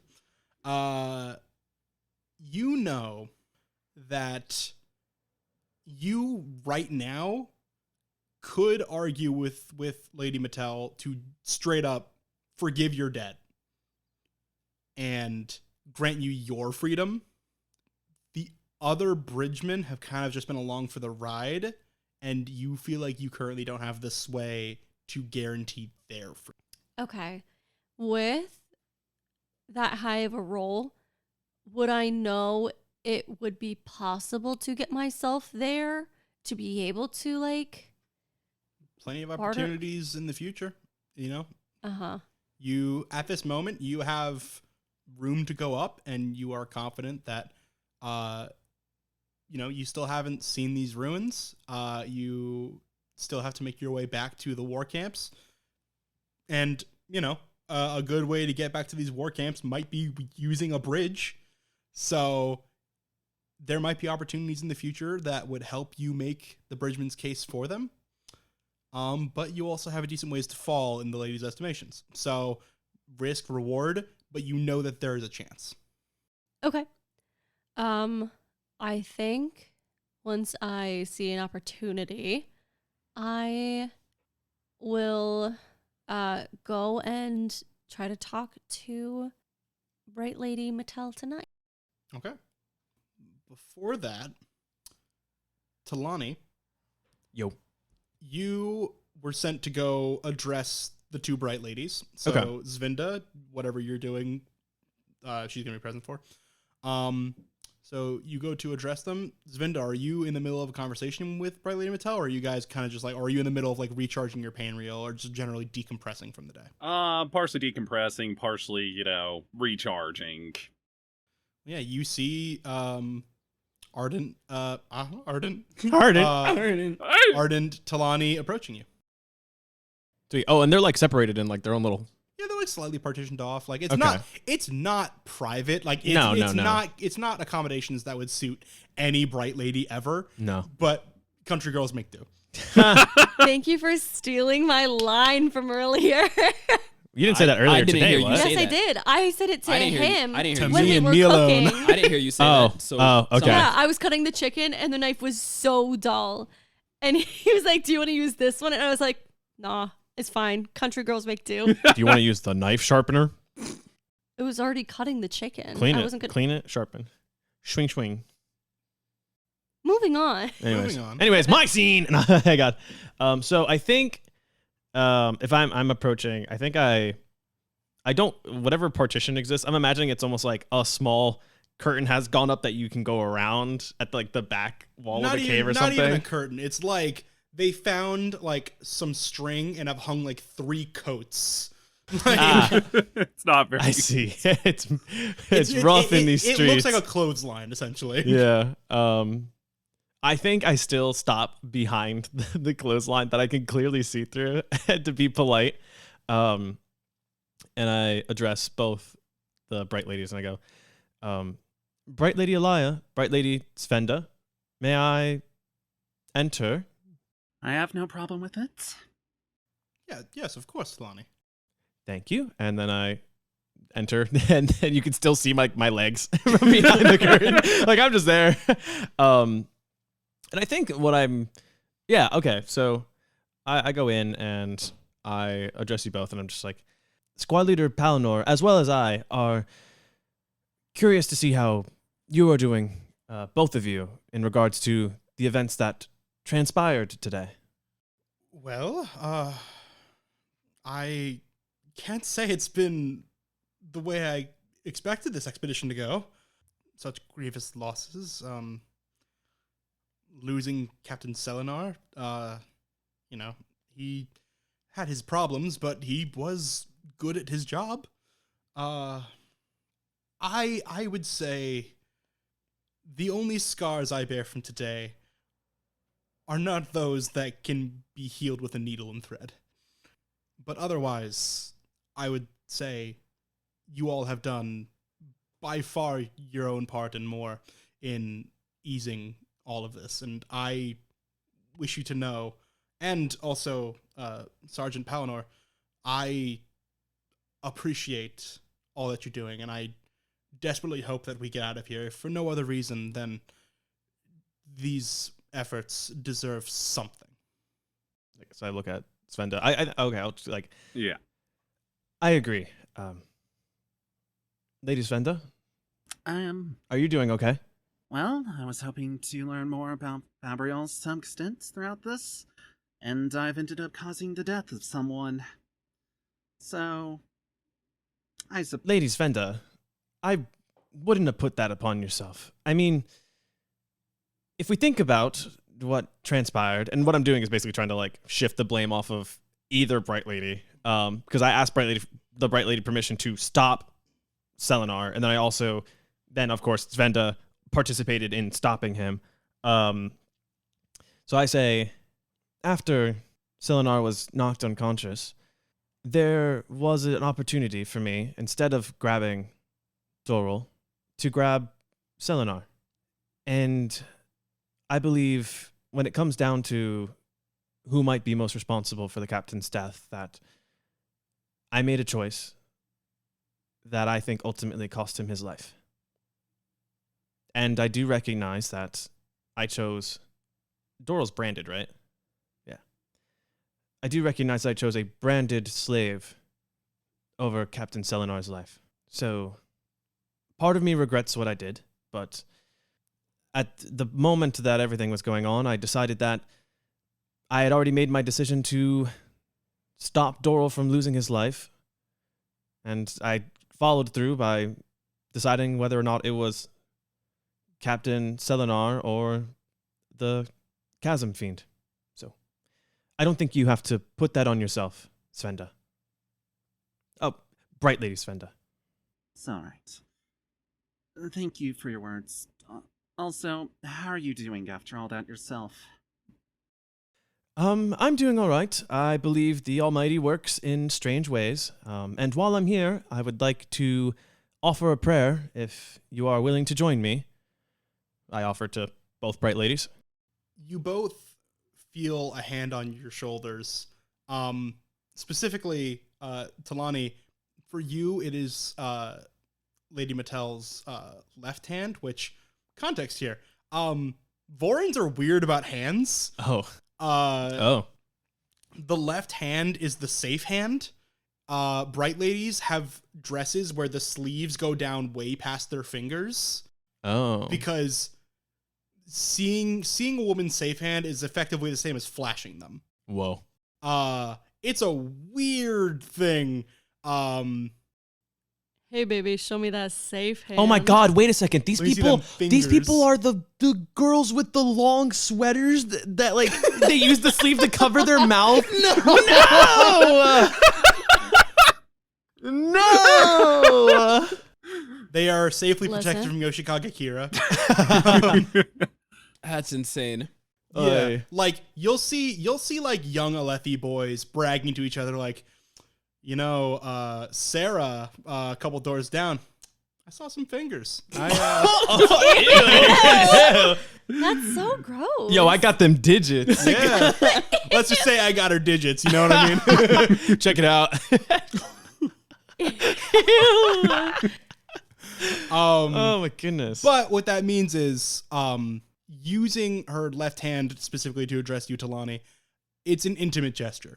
Well, wait, so she still has her hand in her sleeve though, right? Or Yeah, is it's still in her sleeve. I was but, like, whoa. Yeah. She's trying to fuck. No, she feels close to you and safe with you.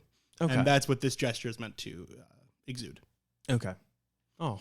And she says, I think prayers are deeply in order. And you, my dear Talani, you bear the wisdom of the Almighty. whatever choice you made in the moment, it was the right one. And I refuse to hear you insinuate otherwise, because I could have many Ardents in my employ, and I feel I only need the one. Oh, that's so kind. I actually place a hand on my chest, just genuinely touched. That is really kind. I think what I mostly get out though is just thank you. Just like really choked. Thank you. Thank you, bright lady. Well, shall we pray then? And I think I'd like kneel. I don't know what the praying Kneeling practice. is common. Okay, so I kneel. I think I kneel, and then I hold my hands out for both of them to take, like for them to take one of each, and then offer a prayer. I scribbled down one symmetrical thing. Okay. So I think as I kneel, I'll say, bright ladies, I think it's important to remember that when things do not go as we have anticipated, to remember what will keep us moving forward. So, Almighty One. One or plural? Almighty. Almighty. Okay. So I offer these prayers to the Almighty. Faith, unity, strength. Unity, faith. And offer that to the Almighty. And I think maybe we say that like a couple times just to almost like let some feeling out. And then once I think they're okay, I will offer to take my leave so I can tell Palinor that they are shaken up, but no one is marred beyond recovery. In response to your prayer, it's a very vulnerable moment, and you're in a very vulnerable state. Not to mention, you just received high commendation and praise. I got the left hand. Yeah, from your bright lady. You're like, as terrible as the situation is, you're kind of riding high right now. And as you put that out into the world through your, short prayer, a single glory spren in the shape of just a small glowing golden orb pops into existence above your head, as the strength of your belief and your conviction reaches out into the Cosmere. Oh, sweet. So I think I take my leave, and then I'll let Palinor know that they are doing okay. But I'll leave the floor open to anyone else first. And if anyone else has something that they desperately want to do tonight, we can. Otherwise, we should move on to the next morning. Okay, I'm fine with that. No, I had wanted to Yeah, you did. Oh, go yes. talk to the bright lady. I'm assuming you wait until after the prayer session, which you can Yes. absolutely hear across this cave. I interrupted because I suck. I'm the And lose all my favor. I Yes. think I would brawl you. I think we would Yeah. fight. So after I know that the bright lady is not being disturbed, I am going to very calmly, just very demure, go up. Very to- mindful. Yeah, Very she mindful. just learned this word today, bro. No, I didn't just learn the word today, but I just saw the trend today. So very demure, very mindful. Very I'm- cutesy. I'm going to approach the curtain and say, mistress? Jamari.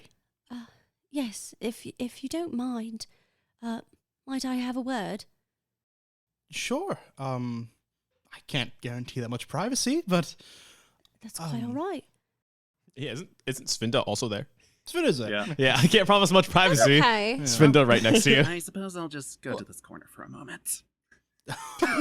Oh, excuse no. me. I want Zvinda there as well. Okay. That's The more crazy. bright ladies, the better. Yeah. I'm okay with Zvinda being there because I know that she stuck up for me earlier. So I know that I am at least in okay standing with her as well. Yeah. And having her also in the ear of Bright Lady Metal would be good. So I think I'll just say, I don't want to waste your valuable time. So I'll get right to the point. I've been serving here for quite some time. And I know that you don't owe me anything. But I can see a future of opportunity for myself. And I'm determined to make that happen. So I don't think I can let this opportunity go by. I know that you saw what I had to put out there today. I know that you saw me put myself on the line for yourself and for others, and I would be remiss if I didn't take this opportunity to ask you for a pardon. I know that my debt is large, but I think that I have proven myself over this time that I have been serving, and even more so today. So,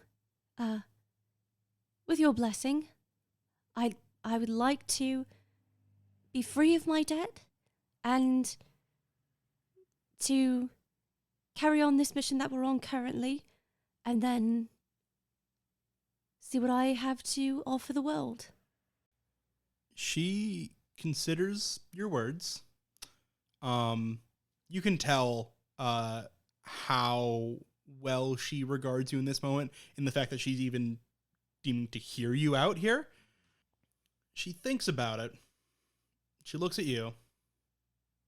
I suppose it makes sense that you wished for your freedom, and, your debt is clearly not to me. Your debt is to High Prince Sadius. But I think you saved me. When we were falling into the chasms, you could have chosen anyone, and you chose me. And maybe I would have been fine without it, maybe not, but it at least deserves... You gave me my life. You deserve at least the same.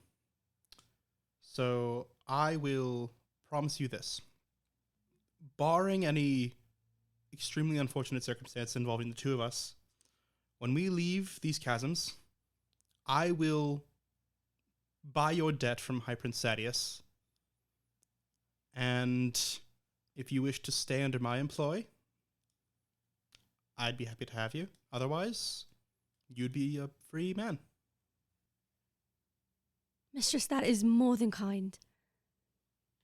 I would be an absolute fool not to take your offer. And I am no fool. So I will take it. And I am very grateful. Let's hope that we both live to see such an event. Do me a favor. Yeah. You had this whole conversation. As the Bright Lady said, she couldn't guarantee privacy. Are you making any effort to not be heard by anyone else here? Or are you just having this conversation out in the open? I think I'm definitely keeping my voice down as much as possible. Okay, so roll stealth for me if you wouldn't mind. Okay. You still are determined. You are determined. No, used it. Oh, yeah. Why did she use it? Yeah, I used it Used it to re-roll the plot for diary. the project. Yeah. Okay, so that's a 13. Is there anything else you can do? May I add a plot die to this? Can you explain why? Because I wanna. I know gimme. how important this is, not only to myself, but to be able to, like I said, be in better standing with the Bright Lady to hopefully get the rest of the Bridgemen out of their situation as well. Since this hasn't anything to do with the actual negotiation, I'm going to say no. So You actually might lose standing with your guys. I mean, Or not. 13. Hey, we're all level 1, right? True. most of you at level 1. Oh. Doral. One man has been here for a long time. Oh, shit. He hasn't improved his cognitive stats at all, though. Yeah, sure. Cool. You have your conversation. You get the result that you wanted. And Okay. I was just going to say that I also wanted to congratulate you on it. Being like, Assuming everything goes. And super loud about Yeah. it. Oh, Wow, you're free! You're free. Yeah, I don't really have any reason why I myself would be too worried about it. You know what? Actually, I don't know this kid. Actually, I'm gonna throw a party right here, right now. All right, cool. Yeah, just like, Congratulations, and I hope you stick around. Thank you, mistress. And with that, if I may take my leave, and we all try to get some rest tonight. Some rest, I think, is the best move we can make here. And I will head back over to Doral, and I will very quietly, like, go up to his ear and say, I think I got us a bargaining chip, mate.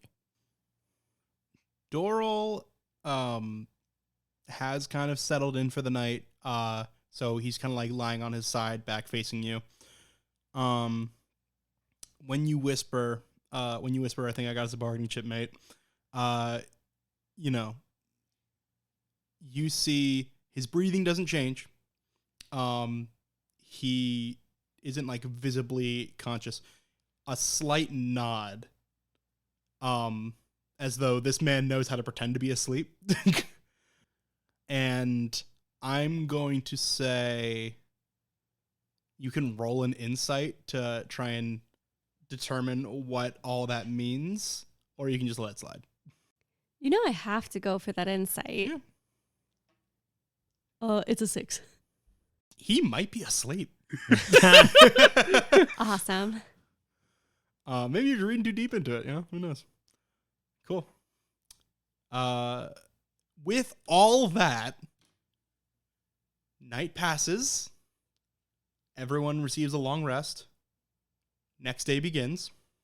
Elia, the last one to wake up, but the one who wants to get moving the first.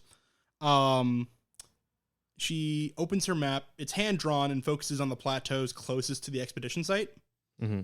And she says, from our current position, the war camps are due west, but we have to assume the chasm fiend is still blocking that path. She indicates a point in the chasms. If we circle to the northeast, we can reach our dig site. It should be close by, perhaps an hour away, but going there would do more than satisfy my curiosity, because the scouts found the ruins and said that they extended into the chasms. So from there, there's a way up. Ah. I think I immediately back her up. Just, very wise, mistress. Well, I clap my hands. You heard the lady. Doral, come here. I go to pick him up again. We can't leave you behind. Feel like a storming infant. Well, you can carry me in exchange later. Kind of looks you up and down. First of all, I punch him. I punch him. Crazy. I get 10 feet of movement to run at him and punch him, so I have advantage. So you guys set up. You break camp. It wasn't that much of a camp to begin with, so it's not that big a deal. Mm-hmm. Get your coats. Whoever offered their coats to the Bright Ladies, don't forget them. Varda just wordlessly. As you approach the ruins, you reach like a shady area. The chasm walls seem to close in, and the smell of death hangs in the damp air. Decay spren skitters around on fallen vines that have long since returned to that which they once were. Creeping around creeping vines into the ankle-deep storm water, more than once, one of you accidentally steps on one, only to have it shoot out from under your foot back into the bulb from which it came. Whew. Life spren, motes of green light, just hovering above all the plants, and rot spren crawling over 3 bodies lying in the water ahead of you. Oh. The 3 bodies are partially decomposed, and you see a soldier in a rotting blue uniform and a rusted breastplate. You see what looks like a bridgeman face down with a ruined vest. You don't know how he fell, but he's here. And you see the red bones of a long-dead Parshendi warrior.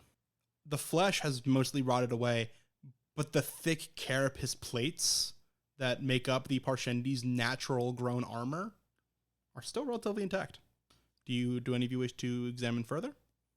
Is there something that we can do with? Is that a known thing you can do with Parshendi? Like, Oh, is there shells? like something we can do? Like, are we supposed to destroy them when we see them? Are we supposed to get the dog tags from the soldier if they have them? Like, do like that kind of custom? The soldier, you could probably identify at least where, like, which army he came from, because each High Prince has their own army. Mm-hmm. And for the Parshendi, you don't really have a, like, soldiers you usually burn, so their spirits can ascend to the Tranquiline Halls where they fight in the afterlife. Parshendi, you don't really have a way of, like, disposing of their bodies, but you do know, and, like, Palinor would know this specifically from fighting them. The Parshendi aren't typically that worked up when fighting. They're usually just, like, singing and chanting while doing so. The one thing that gets them pissed is desecrating dead. If you touch a fallen Parshendi, they will freak out. So we should take a wide berth. Yeah. Now's not the time to do anything. That being like said, there's that. no living Parshendi around here. I do wonder how long ago. That's this ambitious. died. I don't trust you. I don't Hurtful. trust that there aren't Parshendi around. None in your immediate sight. Mm-hmm. It that's the changed. word. Oh, there's none in Immediate, immediate yeah. sight. So you're going to fully avoid the corpses? Yeah, we are. Okay. I meant the one dude. Like, maybe we can identify the soldier, but You can get to the soldier without touching the Parshendi. okay. Yeah, I am curious if I could tell how long ago these people died, if possible. Yeah. I mean, I'm just gonna keep Doral out of the water if I can. I don't want Yeah. him to get like Sepsis. sepsis. Yeah. I don't want him to get But nasty. you have. Antiseptic. That's true. Zvinda, did you want to give me a medicine check to see if you can, like, date the death on these things? Sure. That is a 16 in total. Weeks, at least. All right. I'll also say, as you examine, I'm assuming the soldier, you see the markings and the blue coloring of the cloak identify him as a soldier in High Prince Dalinar Colin's army. Dalinar Colin is the uncle of the king and the brother of the former king. Oh. Wow.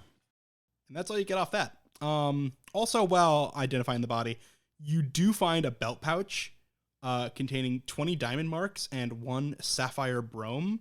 Brome is a higher denomination of sphere. It has, like, a bigger gemstone inside. And sapphire is a higher denomination than diamond. This 1 sapphire brome is worth 100 marks. Whoa. They're all infused with Stormlight, so if you have to emergency recharge your thing again, you can. You also find the only other thing that's intact is a carved wooden axe hound. Axe hounds are this world's approximation of, like, dogs. They're essentially half dog, half crab. Is an easy way to think about How it. adorable. Everything they're- evolves they're into kinda crab. cute. Yeah. Cool. So, yeah, you guys avoid the Parshendi corpse. Identify the soldier as a Absolutely. soldier of High Prince Colin.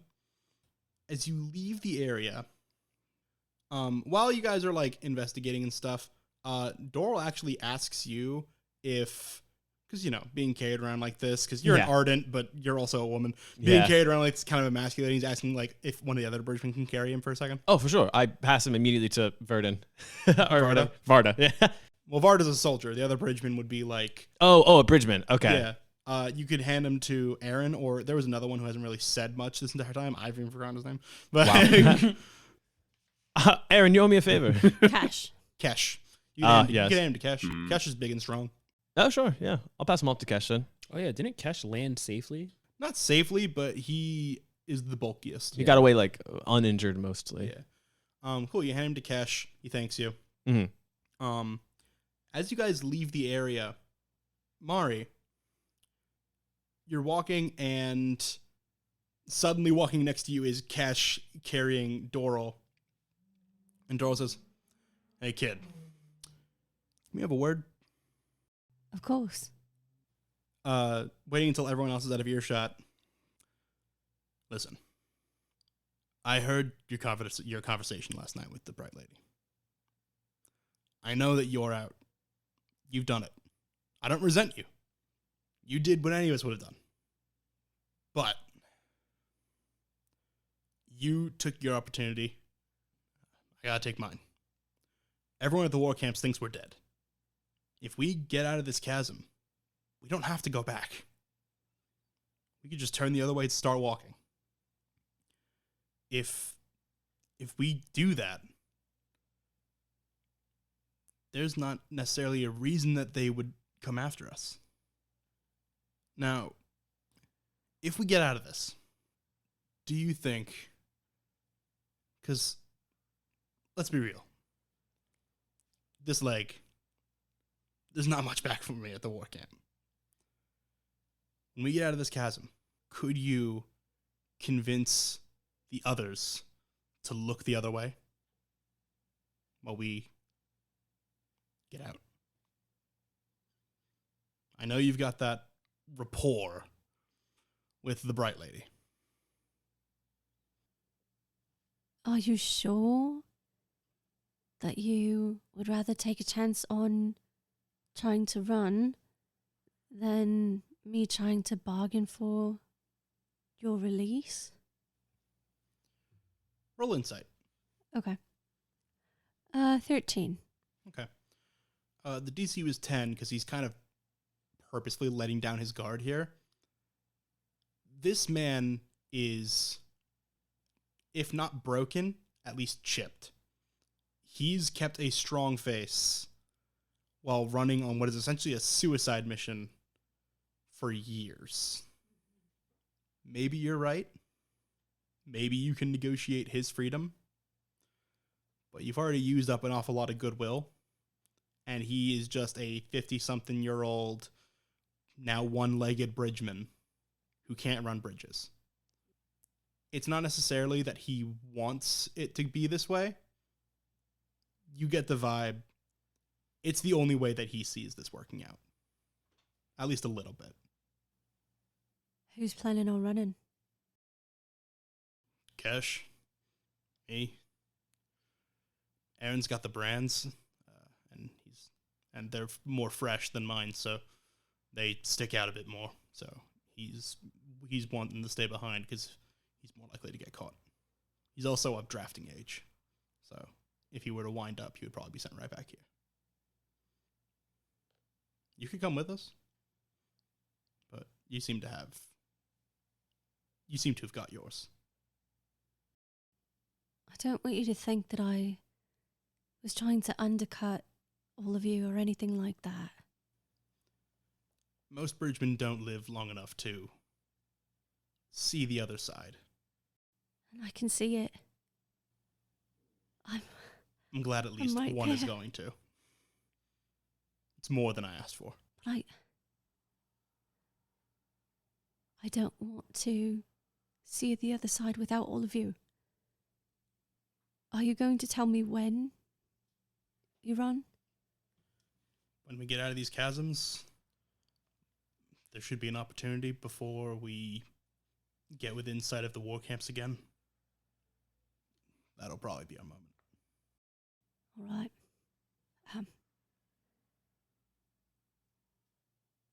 Could you do me a favor? Sure, kid. Don't tell me when. He, half grins, nods. Enough said. Enough said. Best of luck. And to you. Conversation ends. He seems deep in thought. Kesh has kind of just been carrying him for all of this. She's like, damn, we're really Kesh doing really this. is Man, carrying. few words. Yeah. Kesh is considerably along for the ride. He's not, in all the time you've known Kesh, you've never known him to, strike up a conversation or lead any kind of thought. He's big, he's strong, and he will generally follow the vibes of whoever he respects. You actually know that he was a soldier, but a buddy of his had an idea during a battle that ended up going south, and he kind of like took the blame for it because he went along with it, and his friend died, and his friend couldn't take the blame for it himself. Gotcha. So, around another bend, not far from the decaying bodies, the chasm opens back up into a wider canyon. Can we go back real quick to when you said chasm? Did I? Yeah, you said chasm. He said chasm. So we got chasm, and chasm. Kill him. Around another bend, not far from the decaying bodies, the chasm opens back up into a wider canyon. The chasm is wide here, and the walls don't seem quite as high. The floor of the canyon is dry with fewer plants, and broken stone litters the ground. The stone was broken recently.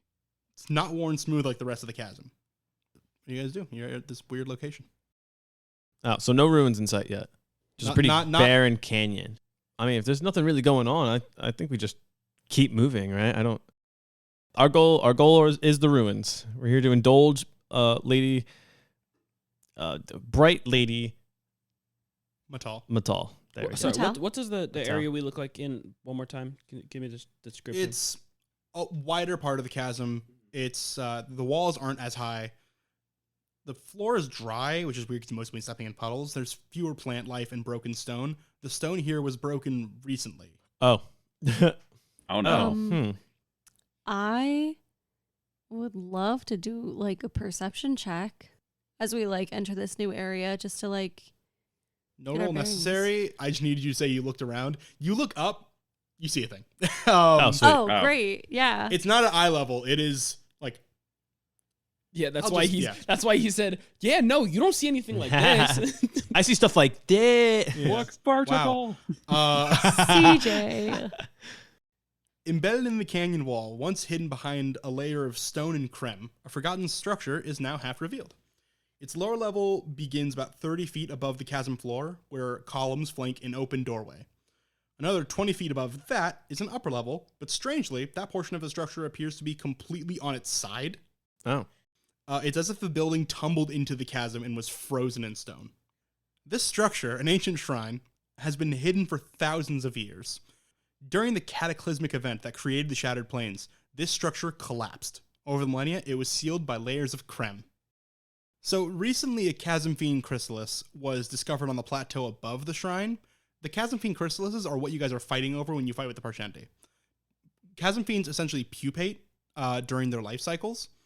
And so in that moment, they are vulnerable, which is extremely useful because the heart of a chasm fiend is a giant emerald. Oh. Holy They, shit. they have gem hearts, as do most creatures that you like. All the crab creatures, they have gem hearts.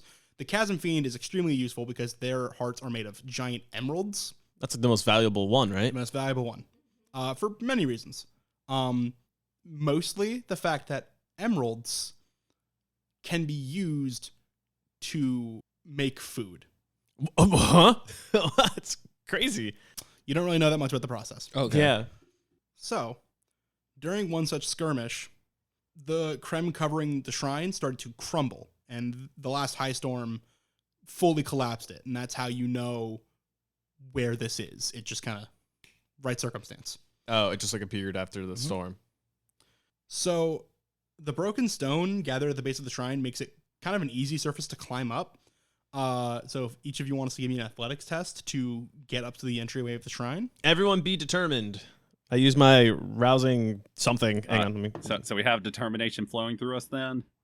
Yes, something megalovania. I use my rousing presence to give you guys all the determined conditioned. Aw. What'd you roll?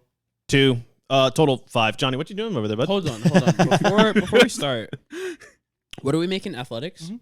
Anybody have like bad athletics? I have terrible athletics. I have a garbage roll. Can't do anything about that. Fair. Yeah, I'm gonna decisive command with Bright Lady Zvinda.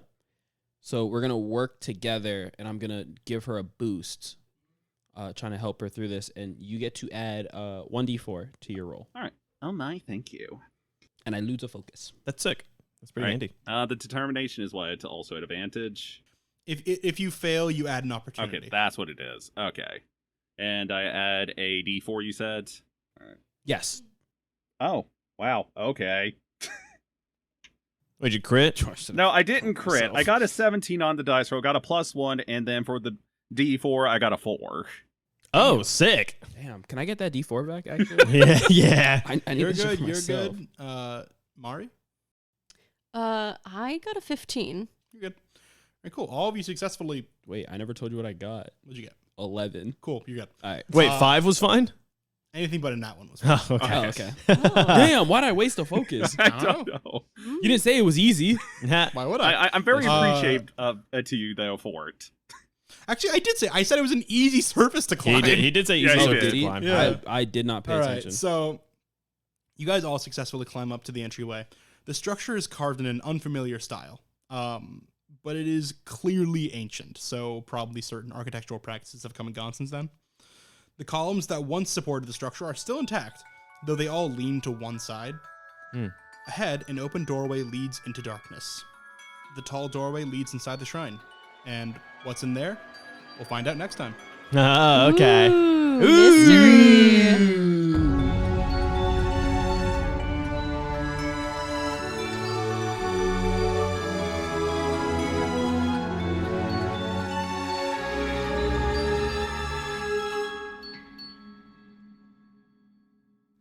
Thank you all for listening. This has been Four as a Party. If you guys all enjoy what you heard, please follow us on our socials at Four as a Party Pod.